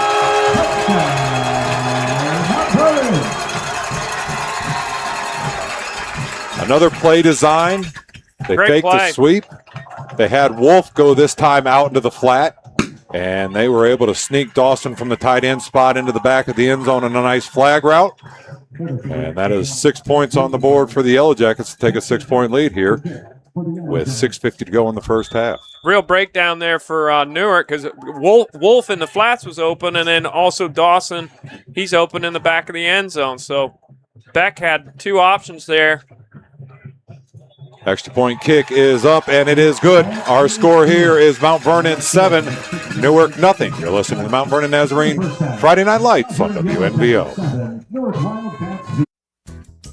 Expert DIYer? Rookie renovator? Get all the stuff you'll need from people who know how to use it at Danville Feed and Supply Hardware and Lumberyard. You'll find everything from commercial and custom feed to paint and plumbing. If you're not quite sure what you need, these friendly folks are happy to help. Grab your list of projects and come on down to the bigger, better Danville Feed and Supply Hardware and Lumberyard, all in one building on South Market Street in Danville. Talk Roarin' Motors presents Mission Possible. Your mission, should you choose to accept it, find a reliable used car. At Talk Roarin' Motors in Mount Vernon, the owner takes the case personally. No middlemen, no slick tricks, just one guy on a stakeout searching the lot and beyond for your perfect ride. Your mission is possible when you visit TalkRoaringMotors.com right now. I'm Ahmad, your mission specialist. Visit TalkRoaringMotors.com or on Facebook today. So 7-0 is our score after that passing touchdown from Beck to Dawson. And they will line up to kick it off as back deep for the Wildcats will be Patterson, along with Jackson and Comedy. Ball teed up in the middle of the field as he approaches, gets his foot into a high end over end kick. It's going to go and bounce it at the 10, check it up. It's going to be picked up there by Jackson at the 6. He'll make a couple man miss. He's got another man to hurdle. He's got one man to beat and does not get past him. As that was a good job there on the backside pursuit of pushing him out of bounds, but still a great return for the Wildcats as they will have 1st and 10 at their own 49-yard line. Nice return. Going back to the drive by Mount Vernon, really nice, well-executed drive. They did a nice job of moving Landon Dawson around, putting them in different formations, bringing him out into the short routes, into the flats, vertical routes. His last one that scored the touchdown was a nice corner route. So they're moving him around, getting him the football in different situations. Beck's doing a nice job passing as well. So shotgun formation, one right, 3 to the left, turns, hands it off. It's going to be Peterson off the left side. He'll try to bounce it to the right. And he had no better options over there either. He'll get back to the line of scrimmage and go down, and he'll make it 2nd down and 10. Stafford's still out defensively for Mount Vernon. He's one of their better linebackers, so that'll be a void that somebody will have to fill here.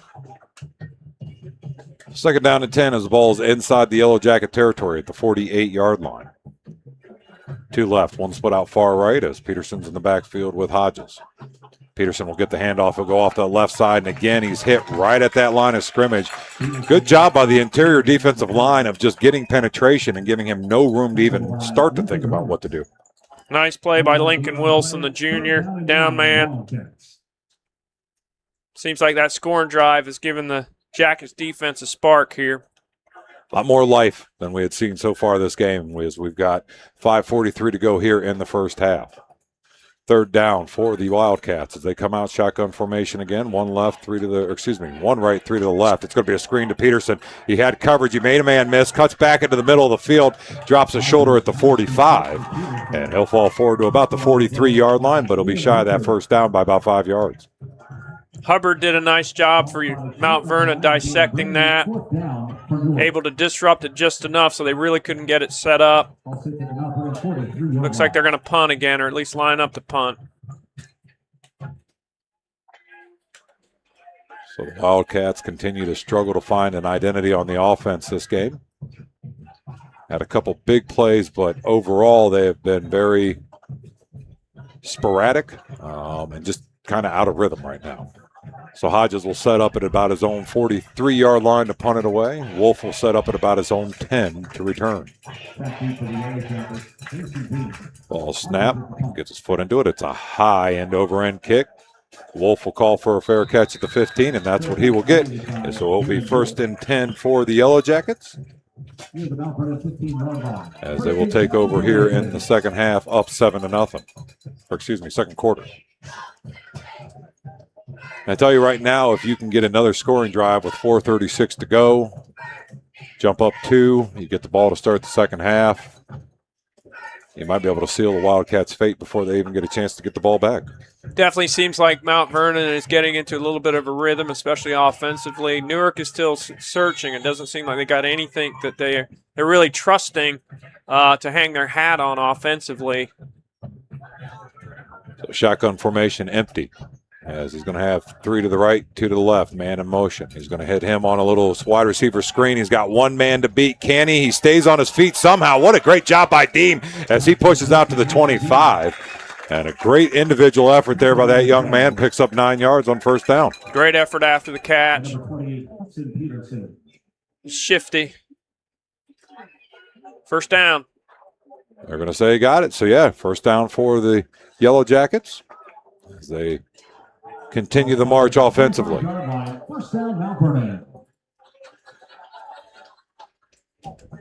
They will break the huddle again. Shotgun formation. This time Beck will keep one in the backfield with him in the form of Hirschberger. 2 left, 2 to the right. Looks over the defense with 1 deep. Turns, hands off. Hirschberger keeps it. He stutter steps. He's got penetration in the backfield, and down he goes. I tell you, the linebackers are the key for this Wildcat defense. As this time that was Brandon Scott Jr. again getting in. Yeah, both of them were number 5 and number 3 for Newark. Big, good-looking kids. They move really well. If you don't get onto them with a helmet, they're going to make plays. So second down now for the Yellow Jackets. As they're going to break huddle again. Hirschberger will stay in the backfield with Beck as he's going to send 3 to the far side left, 1 near side right. Slowed down their pace a little bit here on this drive. Wolf in motion as he's going to take the snap. Does Beck, turns. Wolf on the out routes, got it at the 30, and he'll drop a shoulder up to the 33 and go out of bounds right there. Stop the clock with 3:06 to go in the first half. And make it third down and about 3.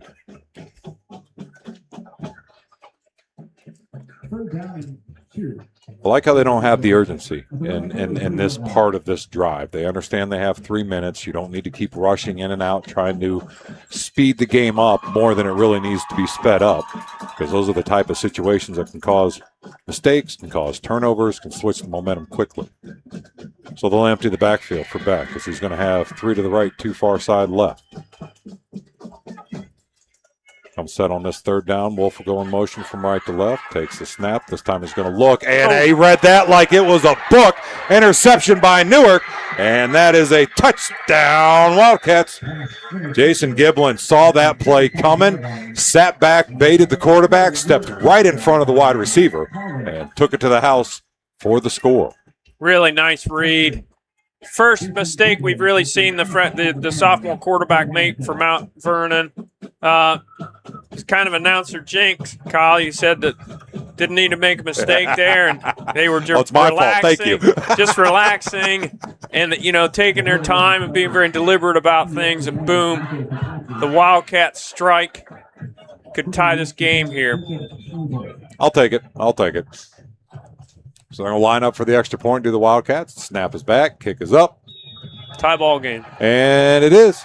Our score here in Newark 7, Mount Vernon 7. You're listening to Mount Vernon Nazarene Friday Night Lights on WNVO.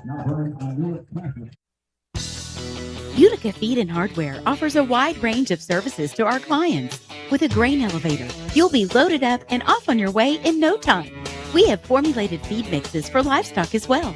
If you're in need of plumbing, electrical, paints, lawn and garden supplies, we have you covered. Located in Utica at 138 Church Street, 740-892-3831. Utica Feed and Hardware, 740-892-3831.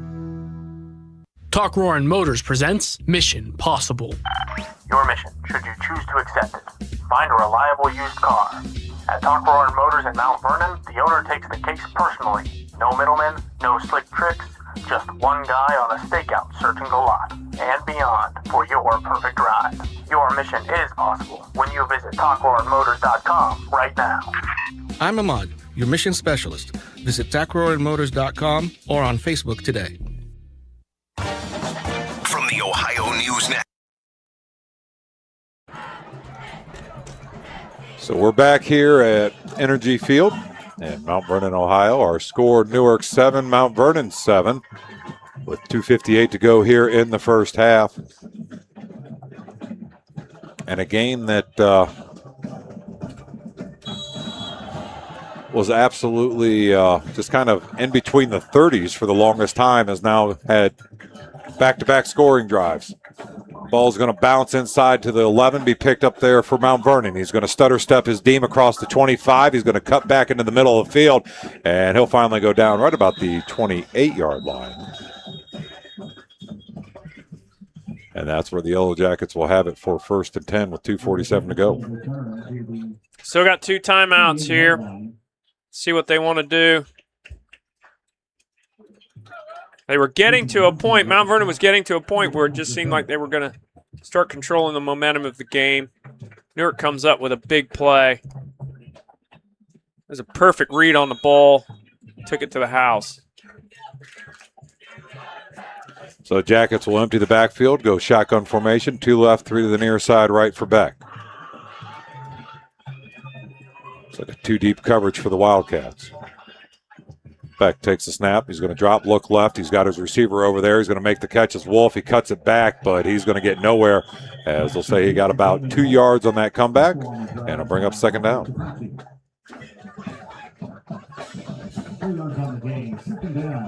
Wildcats defense stepping up here. They got a big interception on that last series.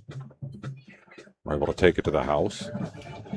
This time Wolf wasn't able to get any extra yards like he had been earlier on those quick little hitch routes. So it makes it 2nd down and 7 as the ball sits at the 31-yard line. 2 left, 3 to the near side, right for Beck as he's got an empty backfield.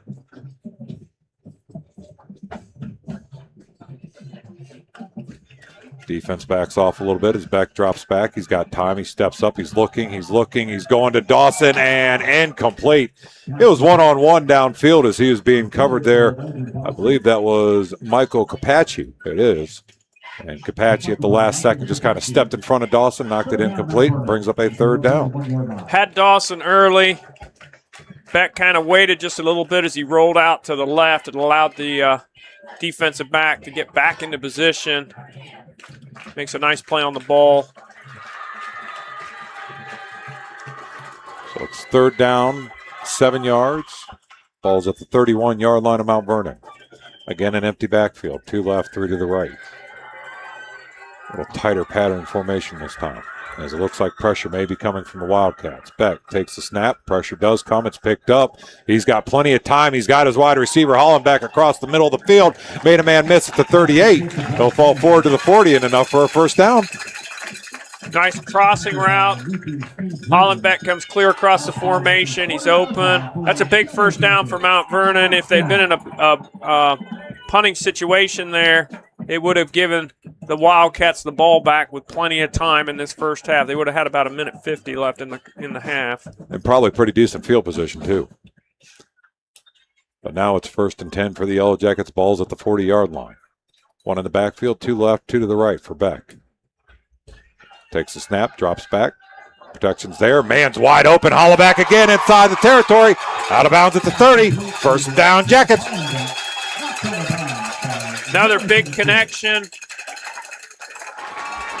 Newark struggling a little bit. They've been getting hurt a lot in the flats. It seems like now they're focused a little bit too much on the flats, and they're allowing the Mount Vernon receivers, their passing game, to develop into their deep routes, their vertical routes, and in that case, a flag route pops open, big gain. Mount Vernon got the ball at the Newark 32-yard line. So 1st and 10 for the Yellow Jackets as they again pistol formation. 3 left, 1 to the near side right. As Hirschberger's in the backfield, gets the fake handoff, goes to Dawson on a little flat route. He's got wide open down to the 25, drops his shoulder across the 20, and he'll go down about the 18-yard line. Another first down that should stop the clock briefly and keep this drive going for the Yellow Jackets. That time they ran the boot play. They've been having success running the boot to the left side. That time they come back, run the exact same boot. Dawson pops over to the right. Good yards after catch. Another first down. Down to 1:03 here in the first half. Clock continues to roll. 1st and 10 inside the new direction of Knox County red zone. Empty backfield. 2 right, 3 left. They got a kid hustling. Nope, they're going to have to take a timeout. As they had a couple too many players out there on the field, did the Wildcats. That'll leave Newark with just 1 timeout here. And we will keep it here during this timeout. I'd like to thank our sponsors for bringing you this action each and every week. Mount Vernon Nazarene University, New Direction Shelter of Knox County, Green Automotive Repair, Alumni Roofing, Ariel Corporation, Griffin Insurance, Mike Pillow, LPT Realty, People's Bank of Gambier, Utica Feed and Hardware, Velvet Ice Cream, and Ohio Power Sports and Golf Cars, Danville Outdoors, Danville Feed and Supply, Hardware and Lumber, Knox County Veteran Services, Buckeye Stoves and Buckeye Roofing, Tackroran Motors, Schaefer Industries, K&S Towing and Repair, Knox Community Hospital, Dean's Jewelry, and Hinton Heavy Equipment Repair. So you got to find something here. You don't want to go into the halftime not being able to put the ball in the end zone inside the red zone, especially after having a turnover that led to points. Yeah, they got plenty of time, just under 50 seconds. They still have 2 timeouts left. So back again, empty back. Well, where are we stopping now? Clock issue, perhaps. Yeah, the clock started before the snap. We're coming out of a dead ball there.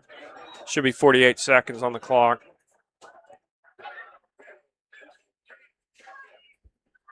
So it isn't just the kids, folks. The adults in the press box have first game jitters, too.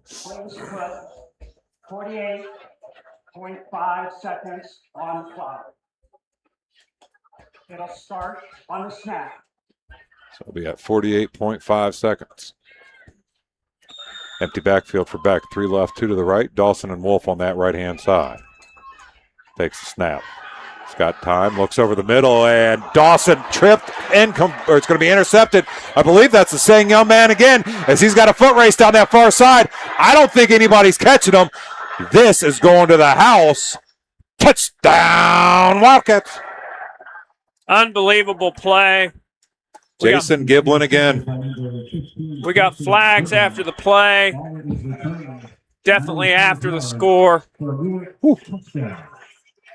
Boy, he stepped right underneath that pass, got right in between the ball and Dawson as Dawson's feet may have got caught up in the turf a little bit as he was going to the ground, and it was nothing but daylight to the house. He did exactly that. Another beautiful break on the ball.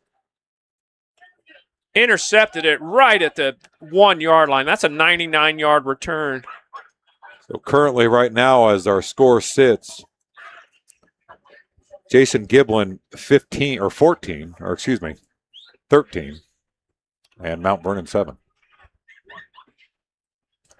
It's going to be an unsportsmanlike on Mount Vernon. Dead ball.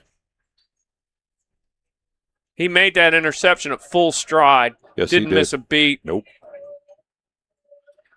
He has started to figure out Beck's eyes and is doing a good job of reading them every single play now. And I got a feeling Beck's going to have to start looking elsewhere, or he's going to have nightmares with Gibson all night long. After the play, dead ball, personal foul, number 3, Mount Vernon, late hit. That penalty will be assessed on the kickoff. So there you have it.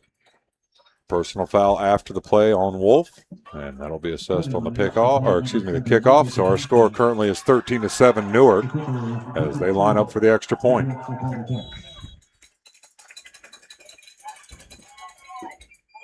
Snap is back, kick is up, and it's good. So 14-7 is our score here. Mount Vernon now trails as the Newark Wildcats have scored 2 unanswered touchdowns defensively. And quite a change of pace here for the Wildcats.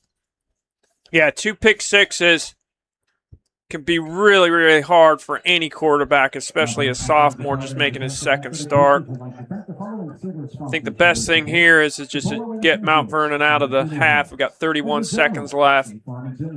Field this kick cleanly, run the football, get into the half, let the young quarterback settle down. You know, it's still just a 1-score game. No need to panic. He's doing some nice things out there. As you said, Newark, the defensive secondary. You know, there are still some breakdowns with the Newark secondary. But, man, when they see where he's throwing the ball, they are very quick breaking on the ball. Indeed. So Newark will line to kick this ball off at the Yellow Jackets' 45-yard line.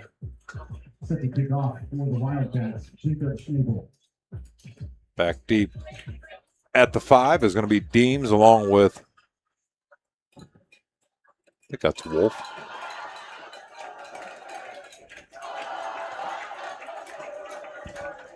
As the officials are talking it over right now at the 50-yard line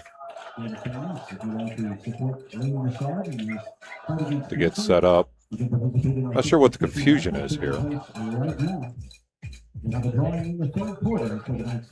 as they're just kind of discussing the back and forth, but I don't know if he's thinking it should be the 40 or the 45, or are they thinking this needs to be switched? Why would this be switched? Man, I'm getting confused trying to figure out what they're thinking, but while we're doing that, our score down the road, I believe Danville 7, Utica nothing. So a close game down there tonight. They still are talking about it. Is this a procedural thing? Is this all they are really doing right now is a procedural thing? We had the personal foul against Mount Vernon, but there was another foul. There were 2 fouls on the play, so I wonder. Man, I'll tell you what, that seemed like a whole lot of something for nothing. So but either way, we're finally set. We're back at, kicking off from the Mount Vernon 45. Does Newark gamble here and do an onside kick? I would. I mean, what's the matter at this stage? You only got 30 seconds left to go in the first half, and you're at the 35-yard line if you don't get it? So we'll see what they do here as they approach it. He's going to just boot it, and this ball is going to sail out the back of the end zone for a touchback. That'll be 1st and 10 for the Mount Vernon Yellow Jackets, their own 20-yard line. So we look ahead, remind you next week, our games will be Utica at Fredericktown. We will have that for you here. And on the other side of the house, it will be Highland coming to Mount Vernon. And that Fredericktown game will be at Highland High School, Fredericktown Stadium under construction. They're just not going to be able to have everything finished for that home opener, so that's what they've already made the decision. They're going to move that to Highland. It will be a Fredericktown home game against the Redskins, but will be played at Highland High School. There you go. Glad you let me know. I'd be sitting in Fredericktown wondering where everybody was at. So shotgun formation as the Yellow Jackets come out. 1st and 10 at their own 20. Hirschberger's in the backfield. His back turns, hands off. Hirschberger's got a big crease right up the middle. He's made a couple man miss, and he'll get wrapped up and spun down at the 29-yard line. Hopefully they got to the 30 and got a first down. Interesting. Fair enough. So that keeps the chains moving, makes it 1st and 10 at the 30. As the clock continues to run here, and I think they're going to be content with letting the clock run out. That's exactly what they're going to do. So our score here at halftime is going to be Newark 14, Mount Vernon 7. You're listening to week number 2, Mount Vernon Nazarene University Friday Night Lights on WNPO. From the Newark Wildcats 14, Mount Vernon Yellow Jackets 7.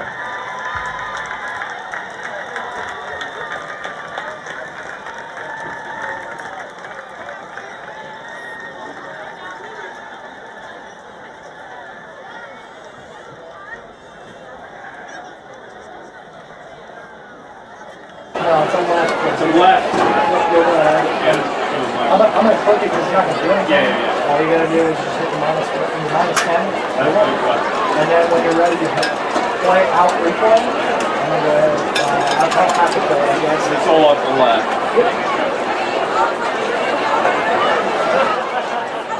Just 7-0 now.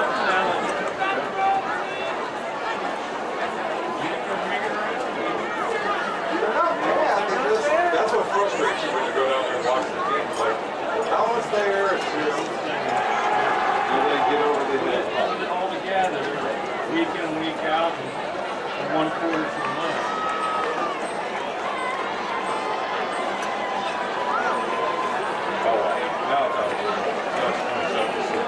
Oh, wow.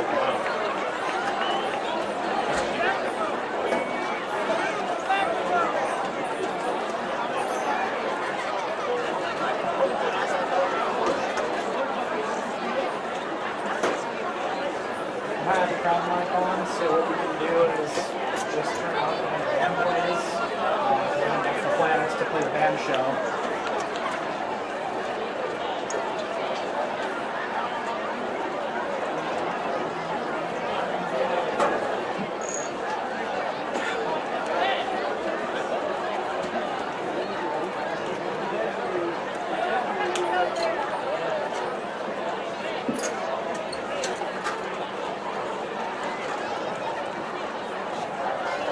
Yep.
Training is led on field by drum majors Raymond McManus, Addison King, and Hunter Morrisfield.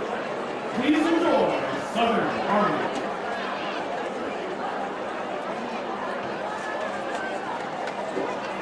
Here, can you give me my green glasses here?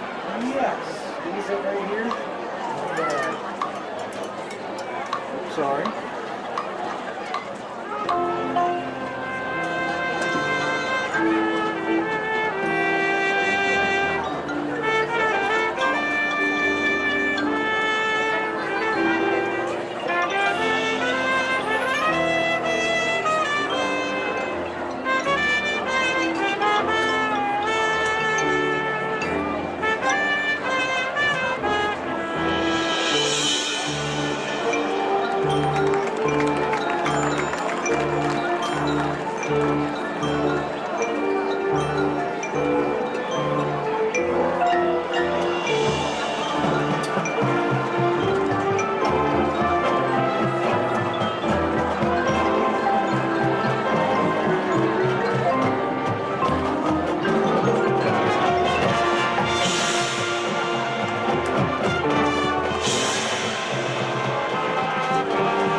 The pride of Newark.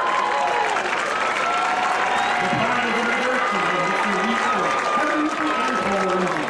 Additional staff includes Zach Pitts, Christian Moore, Shelby Hitt, Noah Jenkins, Mookie Lawrence, Tom Smith, and Georgie Ward. Support the Pride of Newark on September 12th at the Little Heights Pageant of Bands.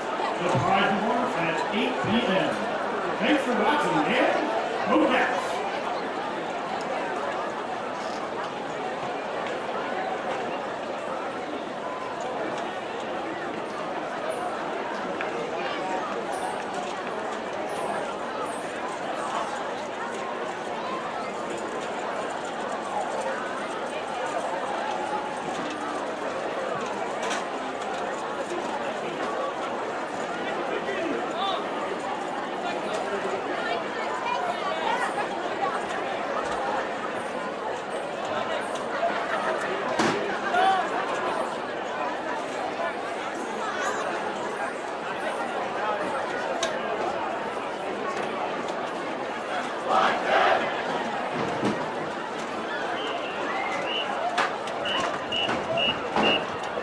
Ladies and gentlemen, please welcome to the field the 2026 Jackets Marching Band.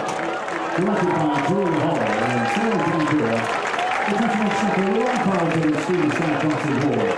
Senior partners are Cuba Curtis Engineer joining for Evelyn Brandenburg will lead the band in this week's show.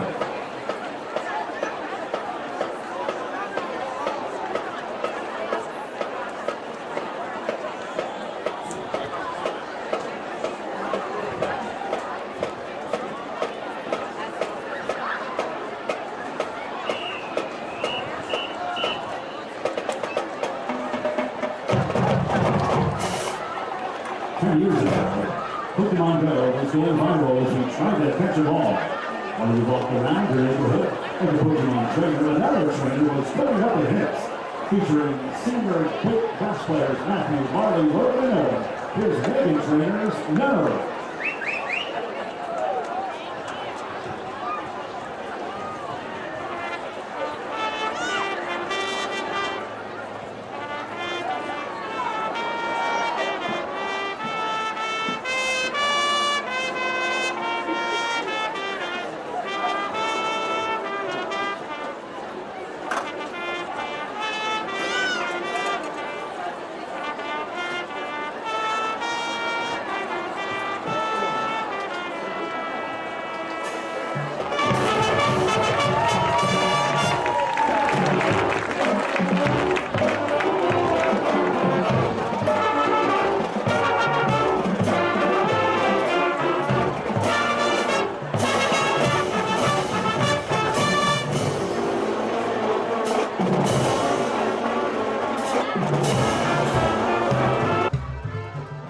And welcome into Energy Field as the halftime festivities continue to go. Vernon's band is out on the field. Newark was out earlier, and our score here is 14-7. In a game that, I guess the best way to describe how this game went is a lot of feeling each other out in the first quarter.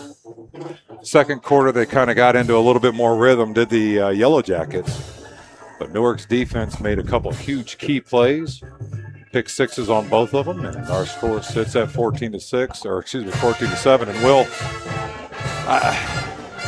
it's kind of what you expected a little bit out of two young quarterbacks. Both teams have young sophomores, both Hodges for Newark and Beck for Mount Vernon. Beck's had a little bit better game all around, but you were waiting to see which one's going to make the mistake first, and then which defense will step up to kind of capitalize on the young sophomore quarterbacks. Yeah, definitely. And Newark's defensive backs, as I mentioned earlier, they've had some breakdowns in the coverage, but they seem to be a pretty athletic group. When they read Beck correctly, boy, they can really jump the ball. They've had those two pick sixes. They almost had a third interception as well. So I think halftime came at the right time for Mount Vernon. Hopefully they can settle the young quarterback down. He's doing some nice things. I mean, Dawson's got 7 catches on the night, so he's hitting his big tight end. Wolf's got 5. So they're doing some nice things. I think between the 2 young quarterbacks, Mount Vernon, which is committed much more to the pass tonight, that means that sophomore quarterback's got to step up and make plays. So other than those 2 really big mistakes, he's done some nice things. I think you got to try and reinforce that in the locker room. Again, it's only a 7-point game. It's anybody's game right now. Put those plays behind you. Defensively, they're doing well. I mean, the Mount Vernon defense has kept Newark off the board. Just those 2 big mistakes, but, hey, here we are, and Newark's up. Newark capitalized when they needed to. They got a spark from the defense, and right now they're winning the game. One of the things that we saw early with Beck, and you kind of saw it throughout the game, is he likes to lock onto a receiver, and that's something as a young quarterback he'll learn as he grows and matures throughout his playing days. But Wolf seems to be his first look, Dawson is second, and then if he has the time or if it's drawn up specifically for Hollenbeck, he'll find him. And when he's found Hollenbeck's got 2 catches, I would say close to 100 yards for the first half, one of those a touchdown.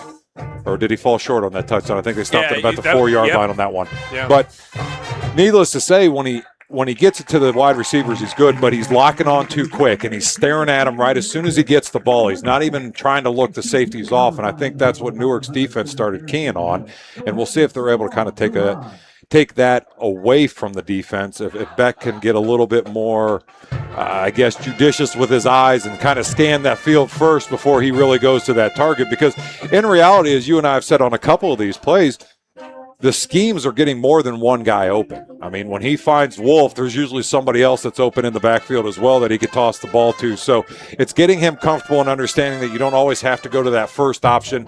You can kind of find the other ones. And maybe if you got time in the locker room, you're watching a little bit of that film, just enough to see that, hey, you do have these other options open. They are coming free, and get your eyes kind of scanning that whole entire defense. Yeah, and maybe as they come into the second half, maybe they'll recommit to the running game and try and get the running game going a little bit. Because if they can get the running game going, then that takes just a little bit of that pressure off the young quarterback. Exactly, and that's one thing, like you said, they really haven't done a whole lot of. They've gone to Hirschberger a little bit, but not a whole lot. They tried to use Dakota Stout for a couple plays. They've given it to Dawson a little bit. Dawson had the fumble, unfortunately, on his first run. So that's been the key here for the Jackets is they got to figure out this second half. 3 turnovers is not going to be a winning equation. And the fact that you're only down by 1 score after 3 turnovers is also another testament to how well your team is playing overall to stay in that game. So we'll see what they come up with. The Mount Vernon band's still out here doing their thing. And we're going to step away for another break as you're listening to Mount Vernon Nazarene University Friday Night Lights on WNBO. Staying ahead means never stopping learning. At Mount Vernon Nazarene University, our online programs are built specifically for working professionals like you. Courses developed with industry experts, grounded in purpose-driven education, designed to fit your real life. Ready to start or finish your degree? Take control of your future at mvnu.edu/online. MVNU, where meaning meets momentum. Whether it's your home, farm, auto, business, RV, or boat, Griffin Insurance has you covered. Located at 300 Coshocton Avenue in Mount Vernon, we've been protecting what matters most to Knox County for decades. Call 740-397-7488 today and experience the trusted local service you deserve. Griffin Insurance, coverage you can count on from people you know.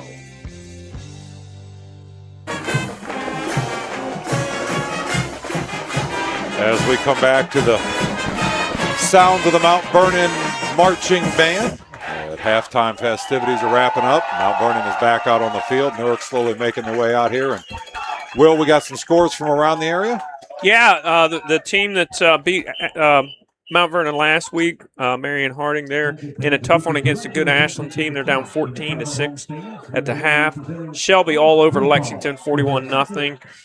Clear Fork in a tight one, probably a little tighter than they would like. Down at Zanesville, 24-12. They're in the lead. Galleon against a really good Cary team. They're down 14-7 at the half.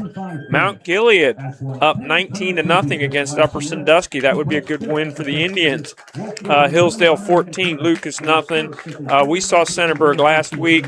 Talked about how their only regular season loss was against Johnstown. Here again tonight, they're struggling against the Johnnies. They're down 18-0. Fredericktown in a tight one down at Northridge, 7-0. At the half, they're up. And then Danville, it was close early, but Danville pulling away. They're up 27-6 down at Utica.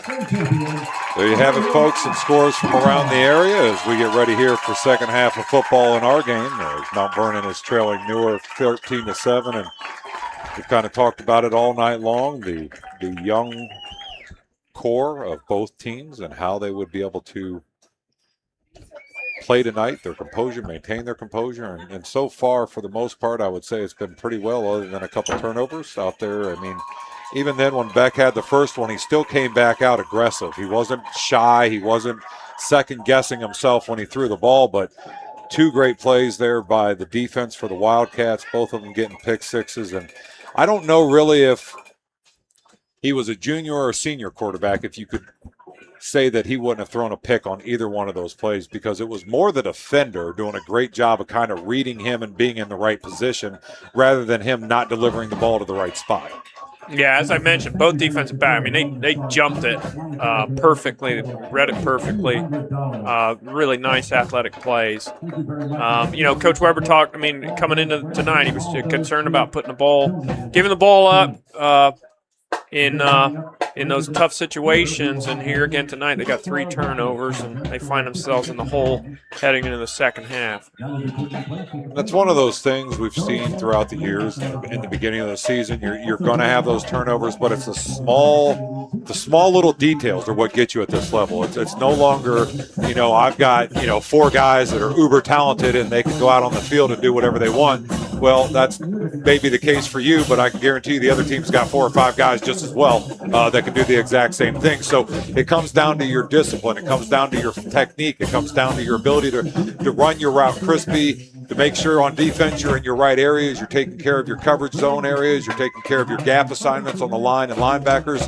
And so far tonight, defensively, both teams have done a great job. Now, we've had a lot more name recognition out of the Wildcats because of the pick sixes, but they've also had great linebacker play out of their 2 middle linebackers that have done a great job filling the holes, stuffing that run game, which Mount Vernon is going to need here in the second half to kind of take some of the stress off of Beck. So we'll see if they're able to continue that. And then on the other side, it's been a good defense by committee. There hasn't been one person dominating. We've had a bunch of different players for Mount Vernon step up, keep this run game in check, do a good job on the pass coverage, making sure that they're not leaving wide receivers wide open for the Wildcats. So coming into the second half, definitely some things that both teams need to clean up, but definitely both teams have a lot of positive that they did in the first half to build off of.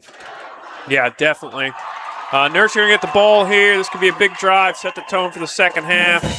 Obviously, they're going to want to continue to gain this momentum or have this momentum and go down and punch it in and get up 21-7. Mount Vernon desperately needs to get a stop here, get the ball back into their offense's hands, try and tie this game. So we will take one last break before we get started here in the second half. You're listening to Mount Vernon Nazarene Friday Night Lights on WNVO. Football teaches us that showing up matters. Every play, every practice, every teammate. And being a dad isn't that different, because some of the most important coaching happens away from the field. It's listening, encouraging, setting an example, having the tough conversations, and reminding your kids that you're always in their corner. You don't have to call the perfect play, you just have to keep showing up. Knox Dads matter, because when dads are engaged, connected, and present, families and communities grow stronger. A message from the Knox County Fatherhood Commission. Green Automotive Repair, where your car gets the royal treatment. Jimmy Green and his team are on a mission to deliver service so good, even your car will want to shake hands. They offer everything from routine checkups to major overhauls. So whether your car needs a complete brake job or new tires, roll on down to Green Automotive Repair. This is Jimmy at Green Automotive Repair, 506 Harcourt Road, Mount Vernon. Good luck to all the student athletes.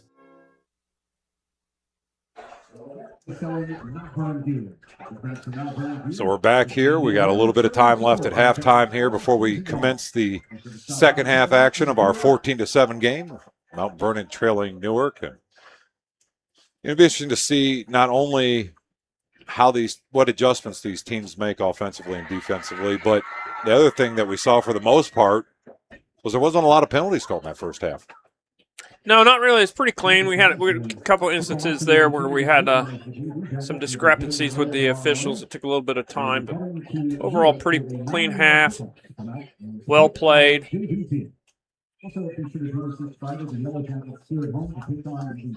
Right now, they're got the two captains out on the middle of the field at the 50-yard line discussing the situation, but Mount Vernon will be getting the ball here to start the second half. Or excuse me, Newark will be getting the ball here to start the second half as they have the lead 14-7. And they're going to be getting their offense another opportunity. And as you look at it coming out, this is the type of series defensively for the Yellow Jackets. You need a big play. You need a stop, a 3-and-out kind of situation. If you let Newark drive down the field, get more of that momentum on your side, it's even more difficult then for your offense to come out on the field with that young quarterback, get that rhythm back in the game. Because that was the one thing in the first half, both teams struggled finding rhythm. Yeah, it's going to be if Newark is able to have success here, get another score, it's really going to put Mount Vernon in a bind. It's going to be an uphill battle for them. So Newark's going to have Jackson, Price, and Peterson back deep to return this kickoff. As Mount Vernon will tee it up in the middle of the field at the 40-yard line. Will, what in your mind is the difference? Because when Newark tees it up, they go to the hash mark. Is that just a special team coverage kind of setup, or are you looking specifically to do something if you go from the middle of the field as opposed to the hash marks? Well, usually when you kick from the middle of the field, you've got confidence that your coverage guys, the 5 guys on both sides, are relatively even. You don't have any weak spots. You can cover the entire field. A lot of times when you go to the hash, you're kind of covering for maybe you've got a couple of weaker guys, maybe slower guys, or kids that, you're just kind of struggling to fill that unit out, and you want to try and get it to a hash so that you can kick it deep into one of the corners, and then you can squeeze that corner, and you're not quite as vulnerable to the non-kick side. You can squeeze it down from the non-kick side. So it's a lot to do with kind of confidence in the kids that you have on the coverage team. Mount Vernon going from the middle, they must feel pretty comfortable that these guys are pretty solid on both sides. So there you have it. As we are finally ready to go here to the start of the second half, 14-7 is our score as the kicker for Mount Vernon approaches the ball, gets his foot into it. It's going to be a short end-over-end kick. It's going to bounce at about the 20-yard line, and Price will take it there. He's going to cut back across field, made a man miss, but the second man got him, and he'll go down at the 21-yard line. It'll be 1st and 10 for the Wildcats. Another factor on kickoffs is how good is your kicker. If you got a kicker that can really slam it deep, you're going to be more prone to just put him in the middle and let him go at it. If you got a kicker that maybe kicks a little short, he's a little more inconsistent, you might want to go to the hash and just say, just kick it straight and try and get it onto the number, to the near hash. So Hodges comes from the sideline with the play call and relays it to his teammates as they break the huddle. Shotgun formation. Peterson will be in the backfield on a pistol. One split out far right to the near side left. As Mount Vernon's defense comes set. Takes a snap, turns. Peterson has it up the middle, and he's got nowhere to go as the defender for Mount Vernon was waiting for him in the pocket and brought him down for no gain. Good squeeze to the ball by the front, by the Jackets. It's a good start. Dawson, I believe, was one of the defenders in there on the tackle. They're going to say he actually lost a yard and to make it 2nd down and 11. So again, shotgun formation, 2 left, 1 far side right. We'll have an H-back on the left-hand side, and Peterson will be lined up in the pistol. Fakes the handoff to him this time. Pressure's right there in his face, steps up, made a miss, but more is coming, and that ball was deflected as he was just running for his life. And he was able to get it away, but he's going to feel that one in the morning. Yeah, it looked like Liam Richards got his hands on that ball, got a deflection. I believe Hubbard was in there also as well with some pressure along with Dawson. Good pressure. So 3rd and long here for the Wildcats as they come out again, shotgun formation. Peterson will step up on the right-hand hip of Hodges as he's got 3 left, 1 far side right. Tight coverage, up pressing, and it looks like they're going to be possibly bringing some blitz here on the defense. He's going to switch Peterson over to his left-hand hip. Takes a snap, drops back. He's going to look. One-on-one coverage. It's man-to-man down the far sideline, and he turns. Incomplete. There comes the flag. Yep, it looked like he may have grabbed some jersey, and both officials agreed upon that. That'll be a free first down. Don't think he need to either. No, it's good coverage. It was. I believe that was Holland back out there, was it? Just got a little grabby with the hands. Kind of unnecessary penalty there. Newark going to get the first down. Against Mount Vernon. 15 yards. So that pushes the ball out to the 35-yard line, makes it 1st and 10 as the moon starts to creep over the hills here in southern Knox County, just kind of peeking over with the ICU look. So 1st and 10 as the drive stays alive thanks to the penalty by the Yellow Jackets. Hodges will send out 2 to the right, 1 near side left. He'll keep Peterson in the backfield in a pistol formation. Takes snap, turns, fakes the handoff, is going to drop again. He's looking, and again, they forgot all about him. As that is, I believe, wide open. The same young man who caught both of the pick sixes is going to take it to the house. As Newark, quick strike down the middle of the field. Jason Giblin, 1-on-1, and then it was 1-on-none as he goes all the way into the house for the score and makes it 22-7. Yeah, somebody forgot about him. He's wide open. Some breakdown there in the Mount Vernon secondary. Quarterback's got time. This is not what the Jackets needed coming out of the half.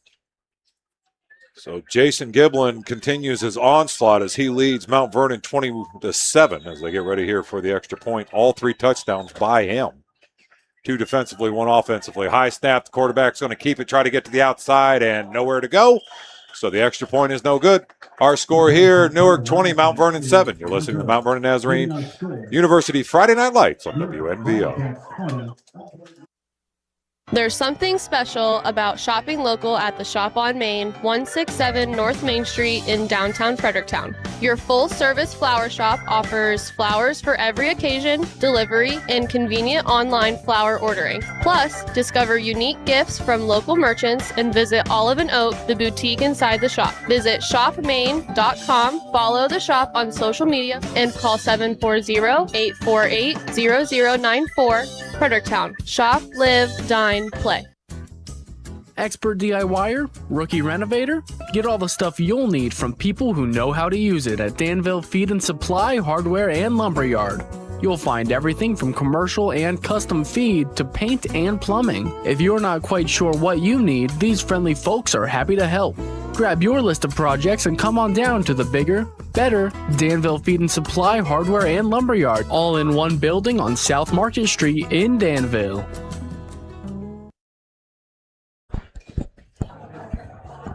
So our score, Newark on top 20-7, as it has been the Jason Giblin show for the Wildcats. 2 pick sixes and then a dominant 65-yard touchdown reception there on the last play. Yeah, there's definitely some kind of breakdown in the Mount Vernon secondary. He just popped open. Well-designed play. Ran a crossing route. Receiver's wide open. Takes it to the house. Low kick taken by the up man as that is going to be Holland back out across the 35. And he'll get stood up right there, go down, and it'll be 1st and 10 Yellow Jackets at their own 36-yard line. Got to find an answer. Yeah. Got to find an answer on this series. You can't go 3 and out. That'll be the worst part. And quite honestly, maybe not score, but at least move the ball. Pick up a couple first downs. Show your offense that you're still in this game, still capable of producing against this Wildcat defense. Yeah, totally agree with that. Got to get some first downs. Otherwise, you're going to have a uphill battle with these Wildcats that are riding high off these. I mean, it's a 20-0. It's right. If I'm remembering, it's 20 unanswered points right now for the Wildcats. All big plays too. So shotgun formation, 3 right, 1 left. As Hirschberger's in the backfield, he's going to fake the handoff to him, catches Wolf on every screen. Nice little spin move, but I tell you, Wolf has a knack for wanting to find the ability to break away from the defenders, but right there he cost himself about an extra yard by trying to go backwards. And at this stage, I think you get what you can and keep moving. One too many moves. Yeah, I think if he just goes with that initial surge there, he's going to get a solid 6 yards. So Beck brings the play in from the sideline. Is it 2nd down, and we're going to call it 7.5. Ball resting at the 40-yard line in the middle of Mount Vernon territory. They're going to empty the backfield now as Beck's going to have 3 right, 2 to the left. 3-man front for the Wildcats. There's the snap. He's got time. He's going to look. He's got his receiver there. Again, that's Wolf out across the 45. He's going to try to fight forward across the 48. I don't know. He's going to be real close to that 1st down marker as the near side judge is going to say he's got enough as he gets out to the 47-yard line and another 1st down and 1st and 10 for the Yellow Jackets. Gave him the spot he needed. It's a good 1st down. Gets them up around the 50-yard line. They're at the 47. They'll break huddle 1st and 10.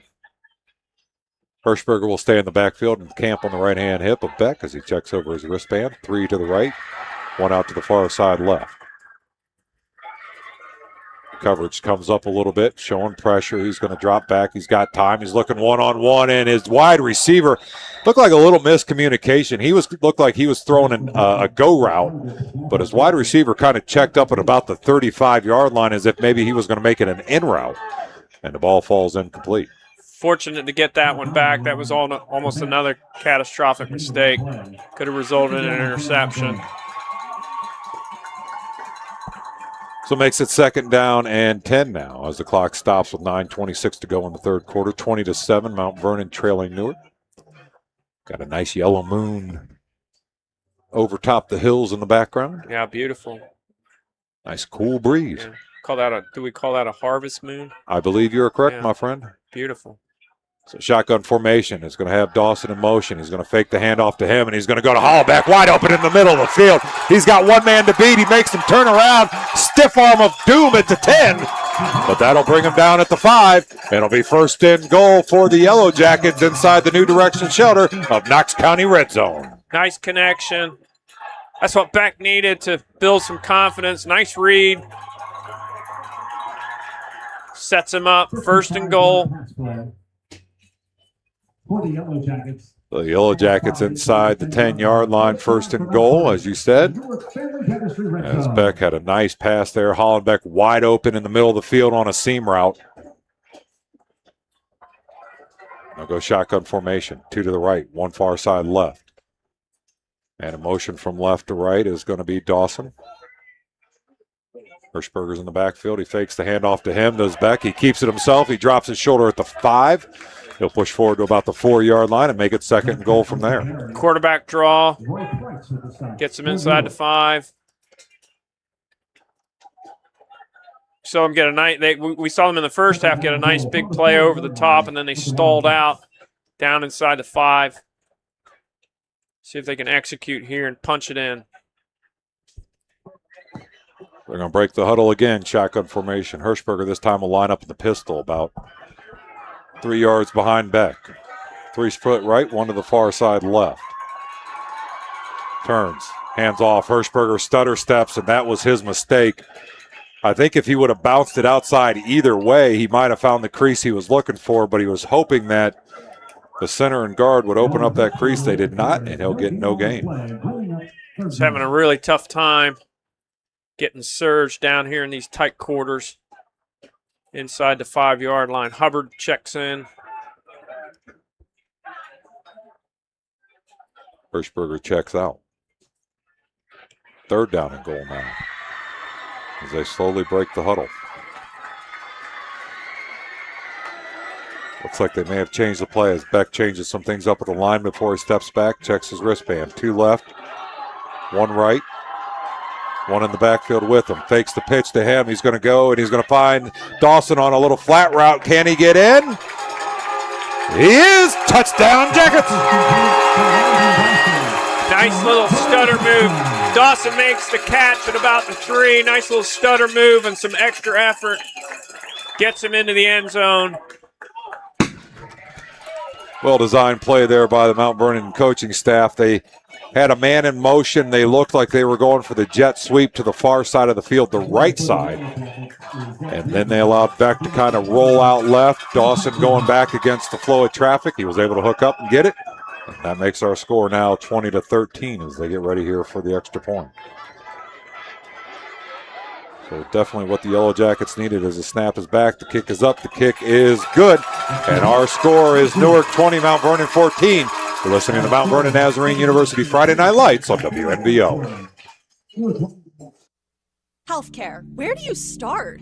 Family medicine, or primary care, is the key for you and your family at every stage of life. At Knox Community Hospital, our family medicine providers are here for your routine checkups, preventative screenings, treating minor injuries, and ensuring your kids stay healthy as they grow. New patients are welcome at all locations in Mount Vernon, Fredericktown, and Centerburg. Knox Community Hospital, in the community, for the community. Go to kch.org. This is Lorraine from Buckeye Stoves. We are the cozy way to save. We invite you to stop by our showroom on State Route 95 in Fredericktown to see live burning wood, pellet, and gas displays. We can help you find the perfect alternative heating source to meet your needs. Buckeye Stoves, we will bring that heat. Good luck to all the local teams. BuckeyeStoves.com. Buckeye Stoves, the cozy way to save.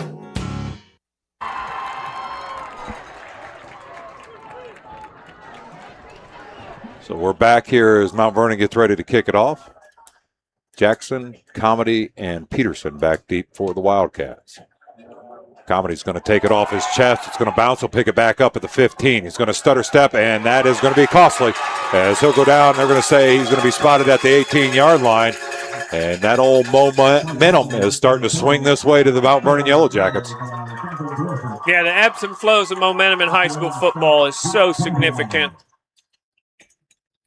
Big play on the coverage there. Jackets fired up on the sidelines. See how they respond defensively. So 20-14 is our score as Mount Vernon now looks to contain this Wildcat offense, which quite honestly, minus the last series, they have done a great job of. So Peterson will be lined up in the pistol behind Hodges. He's got two far side right, one near side left. Turns. Peterson gets it off that right side, drops his shoulder across the 20. He'll get up to about the 21-yard line before he goes down. Nice little gain of about 3 and brings up second down.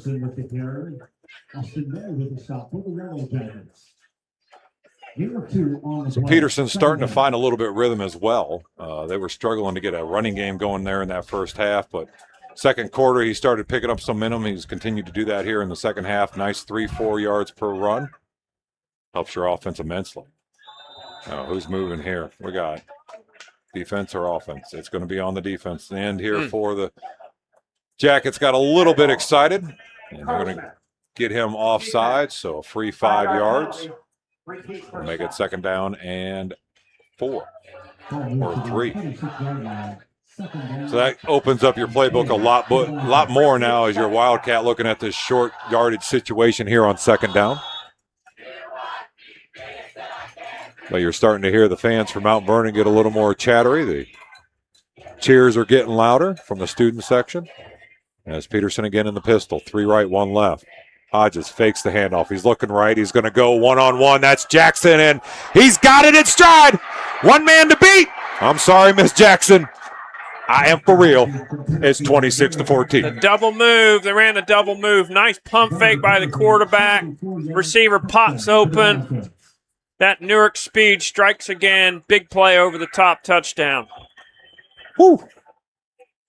To quote old Gus Johnson, he's got that get away from the cops kind of speed. I mean, he went down that sideline, had one guy to beat, and then it was on to the races. And that pushes our score back up to 26-14. Not what the Yellow Jackets defense wanted. As they will get ready here to line up for the extra point.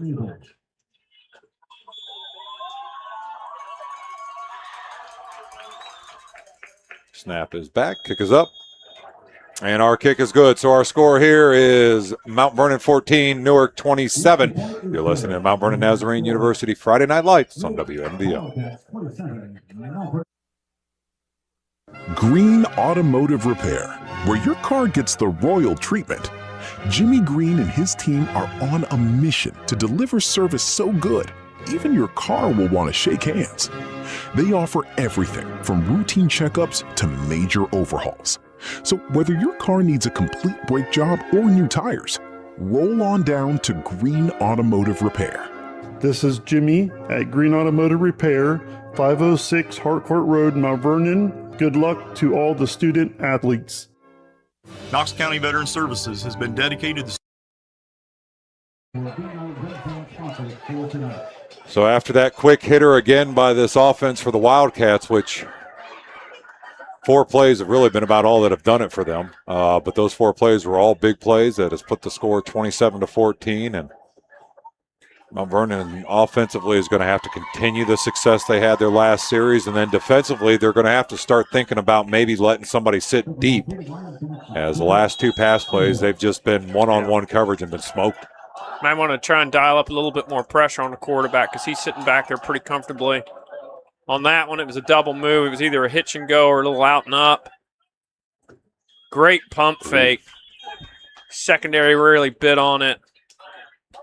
Touchdown, Newark. That kick goes out of bounds, so that'll give Mount Vernon the ball at their own 35 with 6:32 to go here in the third quarter, trailing by 13. I'd like to thank our sponsors, Hinton Heavy Equipment Repair, Dean's Jewelry, Knox Community Hospital, K&S Towing and Repairs, Schaefer Industries, Talk Ronin Motors, Buckeye Stove and Buckeye Roofing, Knox County Veteran Services, Danville Feed and Supply, Hardware and Lumber, Danville Outdoors, Mid-Ohio Power Sports and Golf Cars, Velvet Ice Cream, Utica Feed and Hardware, People's Bank of Gambier, Mike Pillow LPT Realty, Griffin Insurance, Ariel Corporation, Alumni Roofing, Green's Automotive Repair, New Direction Shelter of Knox County, and Mount Vernon Nazarene University. Oh, they're going to make them kick it again.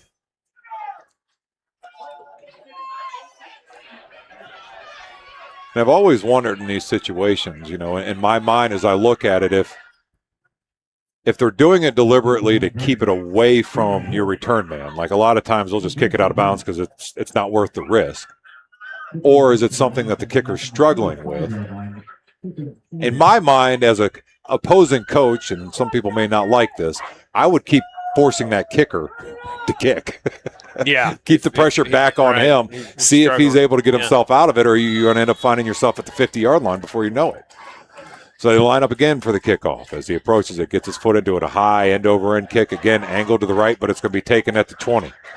He's going to stutter step, hesitate his deems, and now he's got a crease, cuts it back into the middle, and a great job there again of the defender for the Wildcats wrapping him up, as that was Brandon Scott Jr.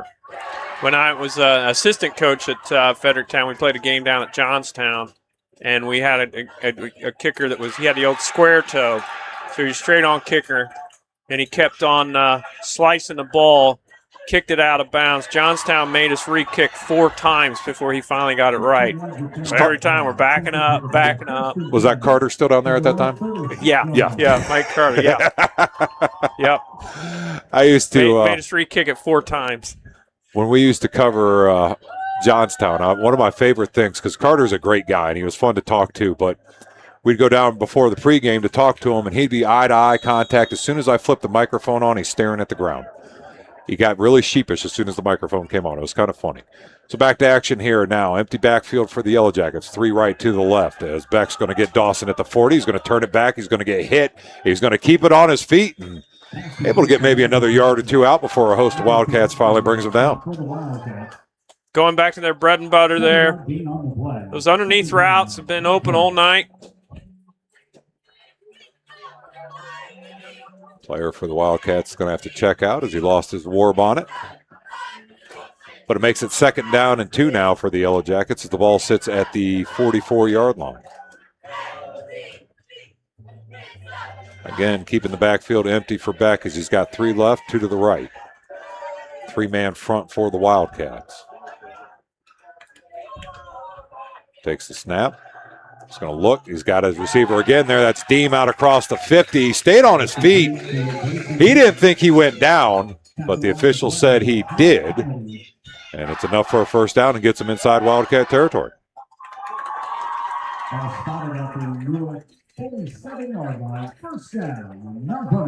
You can tell watching Deem, he's a passion player. Gritty, tough-nosed, always seems to be around the ball. Yeah. Extra effort kind of kid. May not get you the huge highlights, but he'll get you those plays that, as you look back, are key plays that keeps your drive alive, keeps things going for you offensively. Yeah, Mount Vernon's got a few of those guys, kind of the spark plug. Again, double move by Dawson as he goes out and back in. Ball just off his fingertips. It was delivered pretty well by Beck, maybe a little bit in front of him, but I bet you Dawson wishes he had that back. I think it's a catchable ball. So that'll stop the clock, make it second down now as they continue to sit just inside Newark territory at the 47. Going to ask for a better night or a better slice of Americana here in Mount Vernon tonight. Beautiful evening as this game goes on. Empty backfield for Beck. 3 left, 2 to the right. He's going to send Deem in motion now. Fakes the handoff to him. Pressure comes from behind as they tried to set up the screen to Dawson, and he overthrew it, and it was intercepted. And I think that was a little bit of the pressure he felt from behind him, kind of rushed that ball, got it high. I mean, Dawson's 6'3". It's not like he's a short target. Yeah. And the defender for Newark was able to pick it off, and that is the 3rd interception of the night. Yeah, the Newark pressure was there immediately. And I think Beck sensed it, rushed that a little bit. When he rushed it, high ball, another interception, 4th turnover for Mount Vernon. 3 picks. The Wildcats will start 1st and 10 at their own 45-yard line, leading 27-14. So Hodges breaks the huddle. He sends one far side to the right, 3 to the near side left. Peterson on his right-hand hip as they set up at about the 40. Takes a snap. Quarterback keeper on the draw. He's going to try to get to that right side, and there was no room to operate at all. And he will be taken down for no gain. Mount Vernon really doing a nice job not allowing Newark to establish the running game. Doing a good job up front. Yeah, they've just been hurt mainly in the 2 big plays passing as the defensive back confusion, something along those lines, but Giblin was left wide open across the middle of the field. Now, the other scoring touchdown, that was a great catch by Jackson and great coverage one-on-one. It was tight, but the defender wasn't able to make the tackle, and at that stage, it was a foot race. Nobody was going to win but Jackson. So it's going to be 1 in the backfield as Peterson and he's going to have 2 to the left, 2 to the right. He's going to set up the wide receiver screen as he tries to get his receiver over there, and this time Jackson wasn't able to get the block for him. Nice play. Tried to set up the screen. As that was Kai Comedy.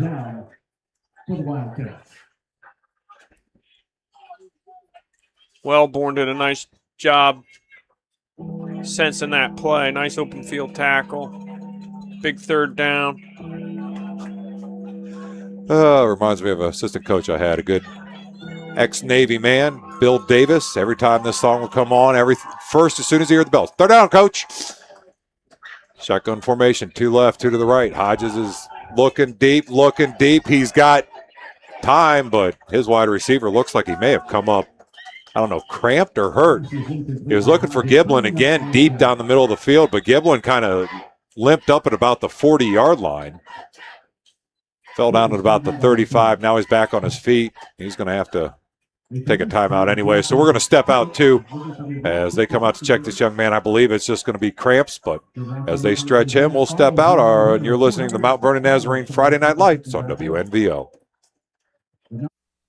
Knox County Veteran Services has been dedicated to serving our veterans for over 40 years. I'm Executive Director Kevin Henthorn. And I'm Alan Huffman, your office coordinator. Our mission is to assist veterans and their families in filing for service-connected disability, wartime pension programs, and VA healthcare enrollment. We provide free transportation to VA healthcare appointments, as well as emergency financial assistance and numerous other benefits. Stop in and see us at 105 East Chestnut Street, or give us a call at 740-393-6742. And never forget, you are not alone. So luckily that's all it was cramps, as the young man was able to get up and walk off the field. So it'll be 4th down and about 13 for the Wildcats here as the punt unit comes out onto the field.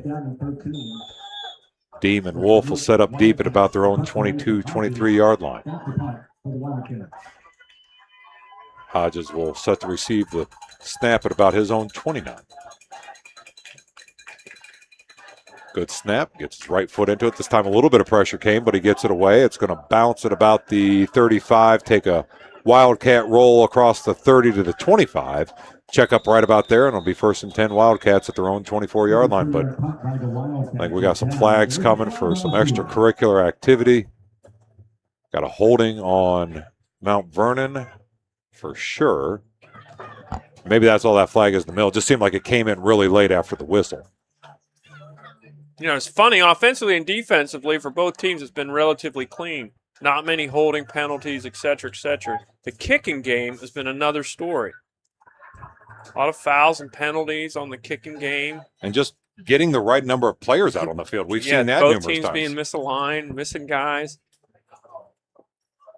Too many guys on the field. So, illegal block in the back on Mount Vernon. That'll push the ball back another, I believe, is that a 10-yarder? I think so. So it'll be, see here what they kind of, ball was down to 25, and that's where it currently sits. But the officials are talking about it right now as they're going to switch out footballs.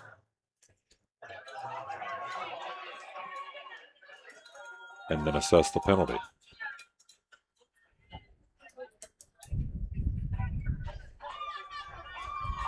Let's see here as they finally come ready after discussion. 2 of them. Both on Mount Vernon. We have holding.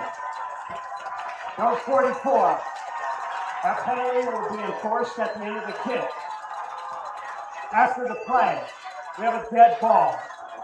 Blocking the back against number 5. That penalty will be enforced.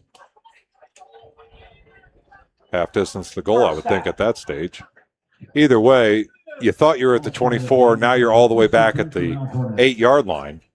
1st and 10. So Mount Vernon's ready, but the officials aren't. Again, our score here, 27-14 with 3:10 to go in the 3rd quarter. So now the officials come ready. Empty backfield, 3 left, 2 to the right. As Beck checks over that defensive front, 3-man line. Snaps back, looks, middle of the field, Wolf. And Wolf looked like he hesitated on that break there on the slant route. Maybe wasn't expecting the ball, and Beck just delivered it too far out in front of him. Yeah. Yeah, that was almost catastrophic there because that could have been another pick deep inside their own territory. They get lucky it's short, passed a little short. Nobody was able to make a play on it. So again, empty backfield for Beck as he's got 2 left, 3 to the near side right. Man in motion is Wolf from right to left. Beck takes it, turns, goes to Wolf on the out route. He's in the flats, drops his shoulder, pushes out to the 15, and he'll go down right there about the 15-yard line. Nice little pitch and catch for a gain of 6. Wolf does a nice job getting yards after the catch.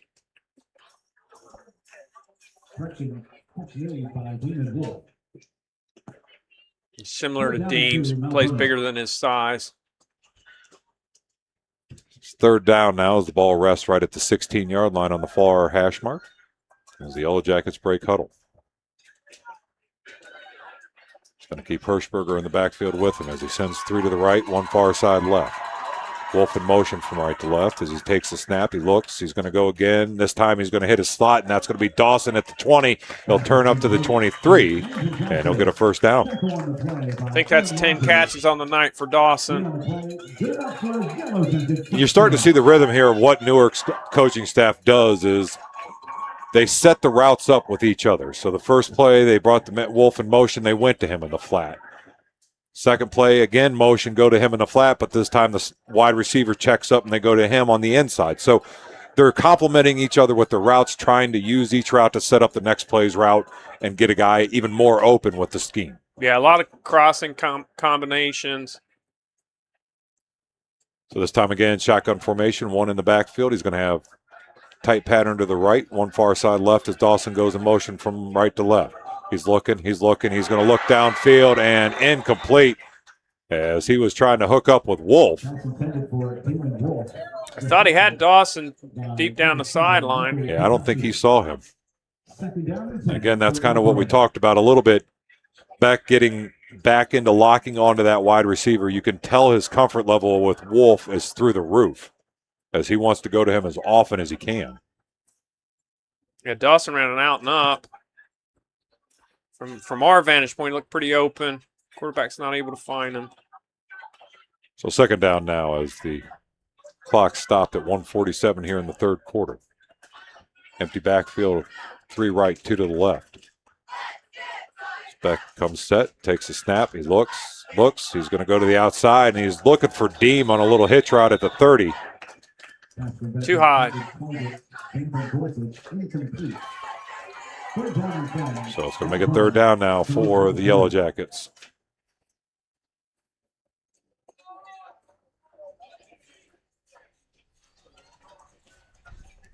As the clock stops at 1:44. 27-14 is our score. Mount Vernon trailing the Newark Wildcats, who've had 4 really big plays. But other than that, difference in the game, those 4 big plays. 2 on defense, 2 on offense. So 1 in the backfield with Beck as he's got 3 to the right. Tight end tight on the left. He's going to take it. He's going to step up. Pressure's there. He's going to cut across the 25 up to about the 26. And that will not be enough for a first down. We'll bring up fourth down. Well, Beck's down. That is not going to be good. That might be cramps. Hopefully it's just cramps. Does look like that. He doesn't seem to be writhing in pain as he's laying there on the ground. Coach Weber heading out to check out his quarterback. You know, we talk about Newark's big plays, which they've stepped up. They've had kids step up and make those plays, but any coach will tell you can't turn the ball over. And Mount Vernon's in a deficit in large part to 4 turnovers. Yeah, that is pet peeve number 1 of any coach, giving the other team free opportunities. You're not even really giving yourself a chance in that stage. Backs up and off the field. So who is stepping in to replace him at quarterback for right now? That is going to be, they're going to be punting it. So Landon Dawson will be back deep to punt. And Peterson will set up shop at his own 40-yard line. Newark looks to get good field position here. Ball snap. Dawson gets his right leg into it. It's a high spiral kick. End over end's going to check up at about the 43, take a Newark bounce back across the 45. And there it will be down at about the 47-yard line. So great field position here for the Wildcats with 1:11 to go in the third quarter, leading 27-14. So if you're the Yellow Jackets right now, you need the defense to find you a spark. I think that's really what we're going to have to see. Beck is doing a lot of good things, but as a young quarterback, he's also doing what you expect from a young quarterback, having a couple mistakes. I think getting his defense to get him some free points would really be a big boost for this team. Maybe take some of that confidence and swagger out of the Wildcats' offense. Yeah, generating a turnover here would be huge.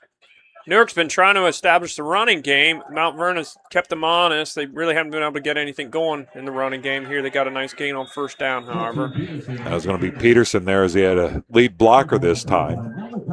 With 2 in the backfield, he was able to push it out across the 45 down to the 44. Bring up a 2nd and 2. 43-yard line, 2nd down and 1 for the Wildcats. A little bit slower on the field at both teams right now. Not as much energy in their steps. Clock continues to roll here down to 35 seconds in the third quarter. And 2 in the backfield with Hodges. 2 split out far side right. As they're going to let it go all the way down. Takes the snap, turns, hands it off. Peterson, stutter step, cuts it back inside the 45 down to the 40. Another first down for the Wildcats. Stops the clock momentarily at 16 seconds and probably be the last play of this third quarter, as Newark seems to be kind of in the killing the clock mode already. I think that's what they're going to do. They're going to let them start the clock here once the change is set and run it out. So the score at the end of the third quarter is Newark 27, Mount Vernon 14. You're listening to Mount Vernon Nazarene University Friday Night Lights on WMVO. Talk Roaring Motors presents Mission Possible. Your mission, should you choose to accept it, find a reliable used car. At Talk Roaring Motors in Mount Vernon, the owner takes the case personally. No middlemen, no slick tricks, just one guy on a stakeout searching the lot and beyond for your perfect ride. Your mission is possible when you visit TalkRoaringMotors.com right now. I'm Ahmad, your mission specialist. Visit TalkRoaringMotors.com or on Facebook today. Utica Feed and Hardware offers a wide range of services to our clients. With a grain elevator, you'll be loaded up and off on your way in no time. We have formulated feed mixes for livestock as well. If you're in need of plumbing, electrical, paints, lawn and garden supplies, we have you covered. Located in Utica at 138 Church Street, 740-892-3831. Utica Feed and Hardware, 740-892-3831.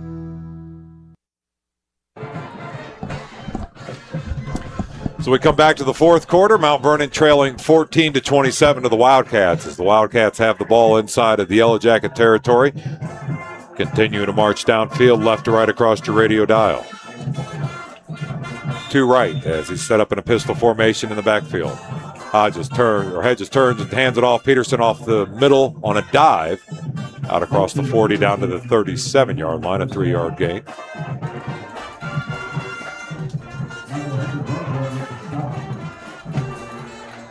So Newark now really trying to establish the run, get that all-decisive score to go up 34-14, and plus they're wanting to milk the clock here, start draining some clock.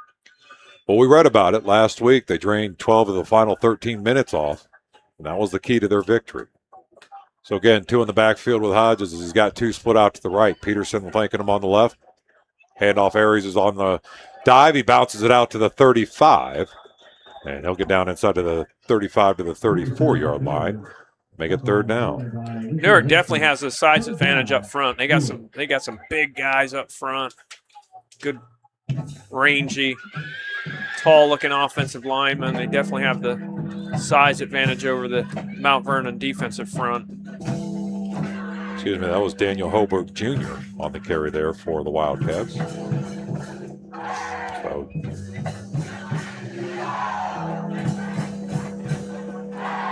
they come set again. This time 2 split out left as pistol formation. Hoiberg gets the handoff off that left side. Stutter step, tries to cut back to the right. Great job there defensively of just holding on to his ankle. And finally, a couple teammates show up to help him out, but a gain of about 2. And it'll make it 4th down and 3. They got to get just across the 30 to the 29-yard line for another first down. See what they do here. Looks like they're going to keep the offense out.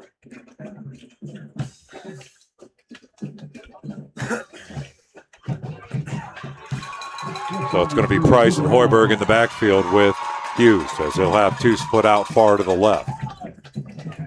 A little bit of confusion there on the formation as they come set on 4th down. Oh, boy, I tell you what, Jackson leaned forward a little bit there. Was lucky he didn't get called for that false start as they look back over to the sideline, and now they're going to take a timeout to talk about it. So we're going to step out too. You're listening to Mount Vernon Nazarene Friday Night Lights on WMVO. Staying ahead means never stopping learning. At Mount Vernon Nazarene University, our online programs are built specifically for working professionals like you. Courses developed with industry experts, grounded in purpose-driven education, designed to fit your real life. Ready to start or finish your degree? Take control of your future at mvnu.edu/online. MVNU, where meaning meets momentum. So quick timeout there by Newark on this 4th and 3. I think Coach Franks is just wanting to make sure his team was prepared, as you saw there where they were lining up. A little bit of confusion between the wide receivers on which side of the formation they needed to be on. I think he just wasn't comfortable with how that play was lining up, wants to give him a better chance to reset and get this first down. Definitely confusion. The one thing here at the stadium tonight, they don't have the play clocks turned on, so they might have been getting close on the play clock as well. So finally they're going to break the sideline huddle of that timeout and come right to the line of scrimmage. Peterson has checked back into the game, and he'll be the lone back in the backfield with Hughes as he sends 3 right, 1 far side left. Comes set. He's going to follow Peterson off that left side. Drops his shoulder. He's going to get enough. I believe he does, and that'll be a first down for the Wildcats. Ran quarterback ISO. Pretty basic, straight ahead running. Second effort gets the first down. That's a big conversion for Newark. They can keep this clock running here in a minute, in a second, and another first down. So now it's going to be Hoiberg along with Price in the backfield. In a pistol formation. Excuse me, Peterson and Price in the backfield. 2 split out here to the right. As Hughes turns, fakes the handoff. They're going to go to the air this time. He's going to look for his number 1 man, and he's got it again. Touchdown, Wildcats! I mean, somebody's got to cover that young man at some point, you would think, as Jason Giblin again, defender fell down at about the 5, and he was all alone into the end zone. That's exactly it. The Mount Vernon defensive back fell down. Wide open in the end zone. Newark, they just lured Mount Vernon to sleep there. They're running the ball. We're up in the press box. We're saying the same thing. Well, they're just going to keep running the ball. They go over the top. Mount Vernon defensive back falls down. Another touchdown. And the extra point is good. I knew there was a flag coming. Pressure came from the outside from Mount Vernon, and he gave a little extra shoulder check there to the holder, so that'll be enforced on the kickoff. But our score here is Newark 34, Mount Vernon 14. You're listening to the Mount Vernon Nazarene Friday Night Lights on WNVL. Whether it's your home, farm, auto, business, RV, or boat, Griffin Insurance has you covered. Located at 300 Coshocton Avenue in Mount Vernon, we've been protecting what matters most to Knox County for decades. Call 740-397-7488 today and experience the trusted local service you deserve. Griffin Insurance, coverage you can count on from people you know. At Dean's Jewelry, we believe being a family-owned business means a whole lot more than having our name on the door. It means being part of the community that we call home, supporting local organizations, cheering on our kids, and helping our neighbors celebrate life's special moments. And when you shop local, you're supporting local families and helping our entire community shine. Thank you for choosing Dean's and allowing us to support the community that supports us.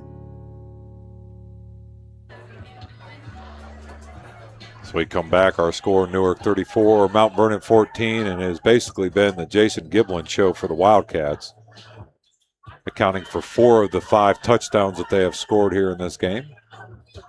2 of them on pick sixes and 2 of them on beautifully thrown balls. 1 for 65 yards, and that one there was for about 30 yards. As you watch the Wildcats, I mean, that's one thing they won't have a problem with throughout the season is big play games. Defense has showed that they've got big play abilities. It's the consistency. It's what's going to happen as you get a little bit deeper into your season. Teams have seen more film on you. You're playing a little bit different caliber defenses when you get into conference play. And how is that all going to translate? But right now, as you're watching them, you're saying this team's got potential to be great. Are they going to be able to stay consistently great? When those big plays aren't there, who are they going to lean on? Who's going to be able to pick it up? Is Peterson going to be able to be that man for him? Things of that nature. So the Wildcats now are set to kick it off as Wolf and Deem are back deep at their own 5-yard line. Angled kick is going to be taken in the end zone by Wolf, and it'll be a touchback to 20. That was a pretty good kick by that young man. Put it deep inside the end zone. So the Yellow Jackets will come out 1st and 10 at their own 20-yard line. You know, I think at this stage, if you're the Yellow Jackets, you cannot get afraid. You got to tell back, kid, you just got to go out there and keep going. You got to keep going. You got to keep pushing the ball downfield. You can't hesitate. But if we're gonna get afraid to attack, we're never gonna get back into this ballgame. Well, he's a young quarterback, and the best thing you can do with a young quarterback. He may be out of the game. I can't tell. Who's lined up in the? Oh, he's 16. Okay, there's somebody else lined up on the left-hand side of him in the backfield. Best thing you can do with a young quarterback is get him reps under the lights. So he's going to have Hubbard in the backfield with him, and this time he's going to hand it to Hubbard, and Hubbard's going to have a huge crease right up the middle, take a couple Wildcats for a ride across the 30, and he'll go down at about the 32-yard line. And we got a player down for the Wildcats. Mount Vernon got an offensive lineman down. Yeah, Hubbard came in tonight, Mount Vernon's leading rusher, but we really haven't seen him much in the backfield tonight. That is not a good sign for Mount Vernon, as the young man looks like it is his knee that he was holding. Certainly does.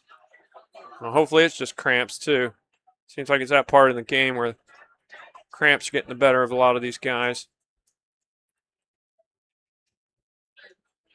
Cool, but it's still August. Early season, too. Very, very true.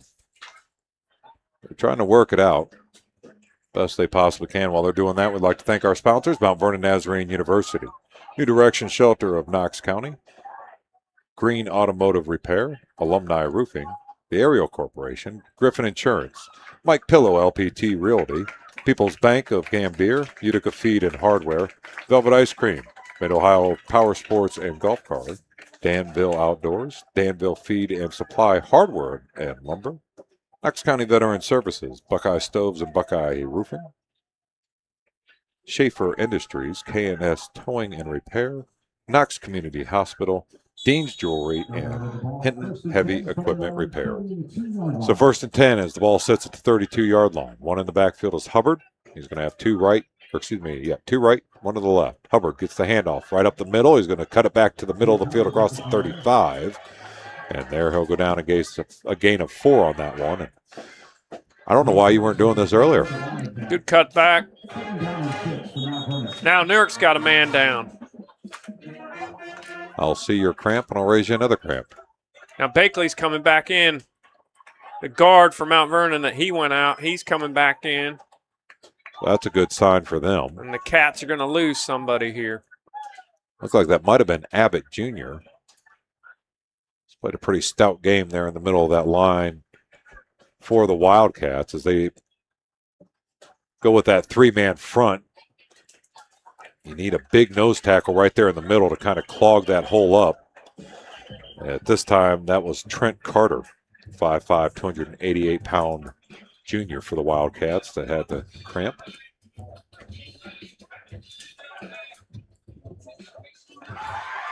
And Mount Vernon will come off the sideline to the line of scrimmage with the clock rolling at 8:35 and counting in the ball game, trailing 34-14. Hubbard in the backfield, 2 left, 2 to the right, as Dawson will be tight on that right-hand side.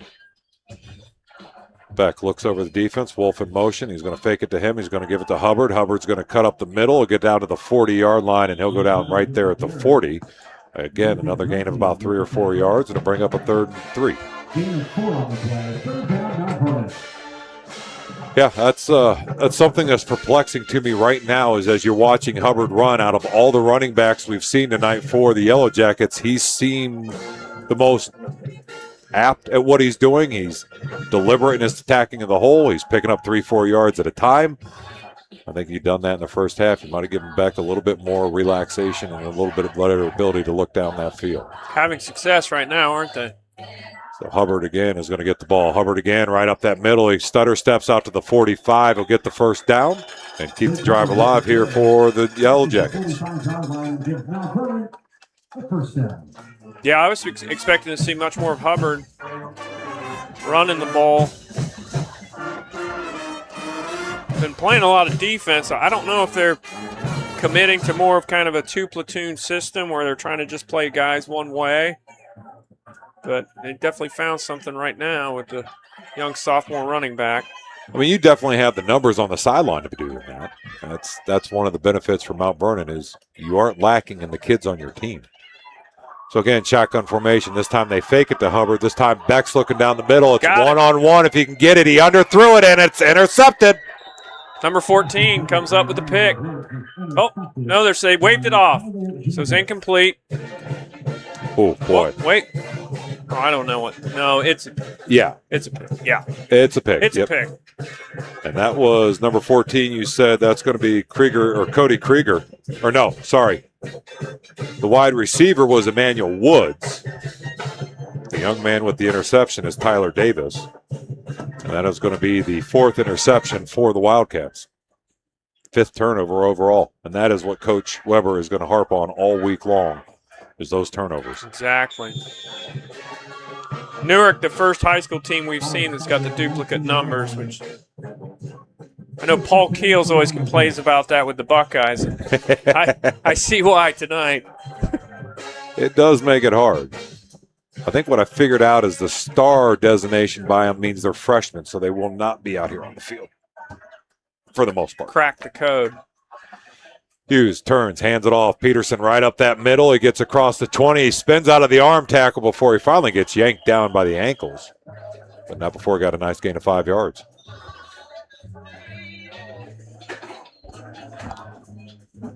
So Newark will do everything they can to keep that clock rolling as long as they can, as they have a 21-point lead. And for Mount Vernon, you're going to have to rebound quickly. It's not going to get any easier as the season goes on. You got talent. You've got a lot of good things. You just got to work with that young quarterback on a couple of his reads. Get the running game a little bit more productive to kind of help offset some of that stress for the balance for him. Get back into these ball games. Yeah, I think that's a really important thing. I think they just got to try and get the running game established. They're putting a lot of pressure on the shoulders of a young sophomore quarterback. Now they've got targets. You know, they've got a nice group of receivers to pass the ball to, but I think they could just try and be a little bit more balanced. It's interesting, you know, obviously we're on the outside looking in, so we don't know what the situation is, why Hubbard wasn't in the backfield more, but, you know, he showed a little bit of a spark there, and he's somebody that came into the game as their leading rusher. He ran the ball a lot last year as well, so he's got experience. Maybe that could be that spark that they need to get their running game going a little bit. Also, in the past, they put Dawson in the backfield and ran him more, and they haven't really committed to that this year. But anything to get that running game going and take a little bit of pressure off the quarterback in the passing game, it might help them down the road. Without a doubt. So an offsides there on the defense gives them a free first down. As they keep the clock going. 5:28 to go here in the ball game. Again, reminder, next week, Utica-Fredericktown will be played in Highland.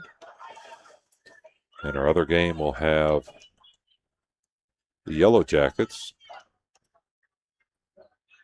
Turn handoff. That is going to be Price up the middle. He'll get about 2 yards on that carry. It's interesting now as this game is in this position, you're seeing kind of a shuffling of running backs. The first 3 quarters, 3.5 quarters, it was a pretty much steady dose of Peterson all night long as far as running backs were concerned. But now as we've gotten here into the last final stretch of this game with 4.5 minutes to go, you've seen Hoiberg, you've seen Price in the backfield along with Peterson. Now they're going to move Price up to the fullback spot in the pistol formation and keep Peterson deep behind Hodges. 2 split out far to the left. Peterson gets the handoff. He's got a crease on that left side, and oh, what a great open field tackle. I believe that was number 13 out there on the corner spot. Monahan, what a good job, because if he doesn't make that tackle, that's 6. Yeah, Monahan he does a really good job. As I said earlier, he's got a nose for the ball. Been kind of quiet tonight. Haven't called his name very much, but nice play there. So we'll make it 3rd down. We'll call it 2.5. The old familiar bell begins to toll.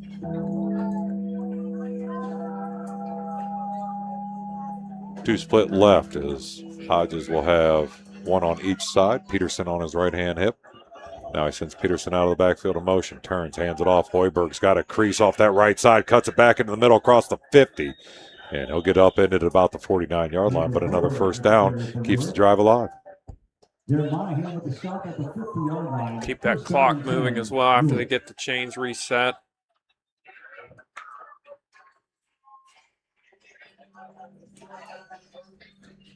So for the Yellow Jackets, you're going to have a long week of ball security drills with more ball security drills. But you like what you see overall as a package out of the Yellow Jackets. It's not a long road to build into success. It's just a couple key things they need to get cleaned up. The same thing with Newark. They played less mistake-ridden game. The turnovers has just been the biggest difference. As Hoiberg gets the handoff, goes across the 50 down to the 45 before he's taken down. But when you have 5 turnovers in one ball game, you're never going to find a way to win that. It's going to be a real uphill battle.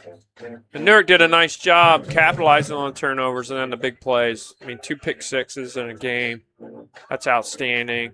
And those big over-the-top plays. 3 touchdown passes. Newark going to start the year 2-0. Nice start for Coach Franks. So 2nd down and 5 now as the Wildcats come set again. Shotgun formation, flanked on each side by Peterson and Hoiberg. 2 split out far to the right. So they come set. Peterson this time gets the handoff. He gets hit in the backfield. He tried to make a man miss, but the overall penetration by that defense stops him for a loss of 2. As we're down under 2 minutes here in the ball game, as Newark's going to take a timeout, and we're going to take a timeout too. You're listening to the Mount Vernon Nazarene University Friday Night Lights on WNBO. When the home team is driving and looking to score, the People's Bank helps you achieve even more. For families at home or a local storefront, we tackle your goals so you don't have to punt. With checking and savings for you and your business, and all types of loans to help you achieve it. From the stadium lights to the Main Street view, we're banking on growth and we're banking on you. The People's Bank in Mount Vernon and Gambier. Find us on Facebook, 740-397-7922. Big enough to serve you, small enough to know you. MVNU online students are everywhere. Working parents, full-time employees, people chasing goals without giving up what matters most. Online learning is the only way I could do this. It lets me work full-time and still be a mom. My professors actually care. One even called me to walk me through an assignment. At Mount Vernon Nazarene University, flexible online programs fit your schedule and your purpose. Your goals, your faith, your future. Start today at mvnu.edu/online. 3rd down for the Wildcats. Price, Peterson in the backfield with Hughes. 2 split out far side right. Hughes keeps it, quarterback keeps, stutter step 45. He's got the crease up to the 40. And I don't know, we'll see here what they say about his overall spot. It looks like they got him inside the 40 at the 39-yard line. Chains are moving. Chains are moving. I would say you're looking at probably 2 knees, and you're out. Opportunity to use the best formation in football, victory play.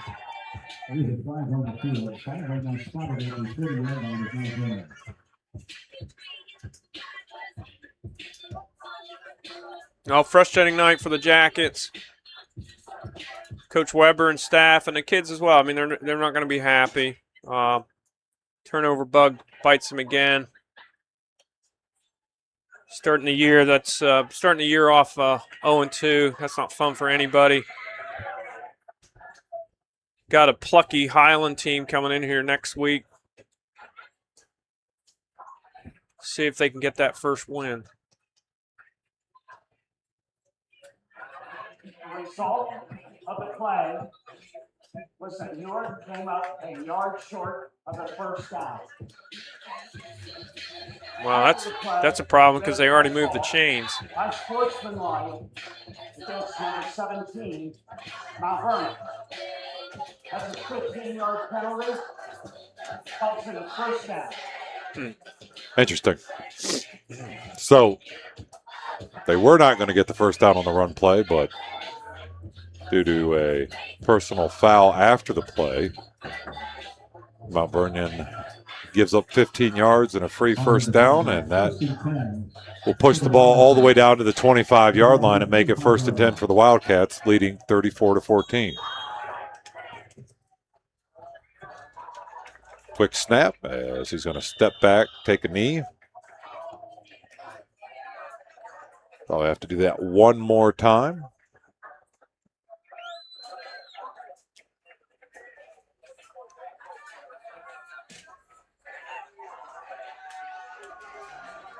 As the coaches for Newark come out on the field a little bit to kind of talk to their players and remind them to be smart. Don't get any penalties now. Snapped again. Hugh steps back, takes a knee, and that is going to be the end of it. It's getting a little, it was starting to get a little chippy down there, and I think that's what the coaches were trying to make sure wasn't going to happen. Yeah. As the feelings were starting to get a little bit hurt for the Yellow Jackets, but Newark comes, redeems themselves after last year's 24-7 loss, and is going to go home with a 34-14 win here tonight against the Yellow Jackets. And we'll be back for our post game on Mount Vernon Nazarene University Friday Night Lights on WNVL. Expert DIYer? Rookie renovator?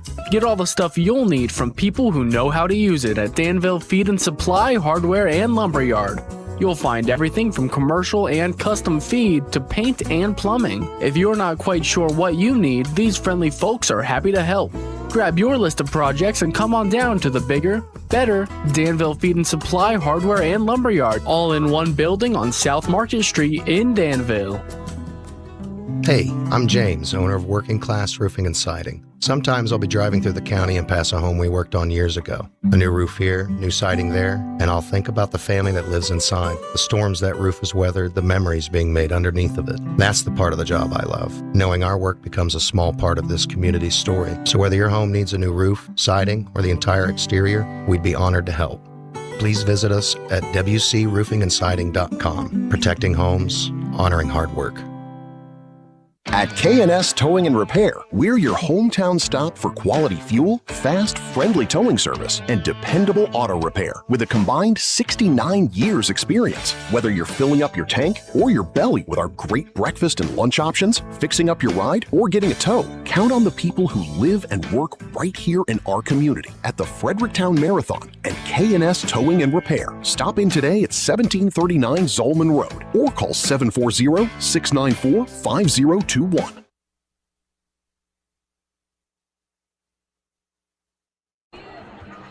So welcome back again. Our final here, Newark 34, Mount Vernon 14.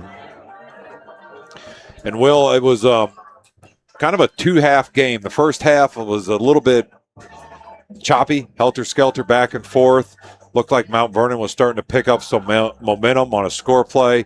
And then Newark's defense just kind of stepped up, got a pick six, got another pick six, and that's when the wheels started to fall off for the Yellow Jackets. Yeah, it just seems that so long ago that it was 14-0 Mount Vernon. And that first pick six, it came right back. Mount Vernon had a really nice drive. I mean, don't forget that second pick six was a 99-yarder. Mount Vernon had driven it way down the field, had a really nice drive going. Makes that mistake. Another pick six. That one goes for 99 yards. And just really have not been able to get their feet back into the game since then. It was a night where both young quarterbacks, you're questioning what are they going to be able to do? How are they going to be able to handle the pressure of this kind of game? A home game for Mount Vernon, their first one of the season against Newark. Newark traveling on the road after a strong win, a hard-fought win in week 1, looking for redemption over last year's loss. And as the game went on, Newark continued to keep putting the pressure there, continued to keep stepping up. The big plays and the turnovers were the key part to their game win tonight, and they're going to go home with a 34-14 victory. Yeah, it's a good win for Wildcats. Congratulations to Coach Franks. Again, Newark, beginning of the year, 2-0. It's a good start for Mount Vernon. Got to reload, come back home next week against Highland, see if we get that first win. Indeed. And a reminder again, we will be in Highland, but we will be covering the game between Fredericktown and Utica. So again, our final score here, Newark 34, Mount Vernon 14. For John and Derek, who have done all the wonderful jobs of changing the pixels for your eyes, for Will Hartley, who's added amazing commentary, I'm Kyle Kerstetter. Have a great week, and God bless.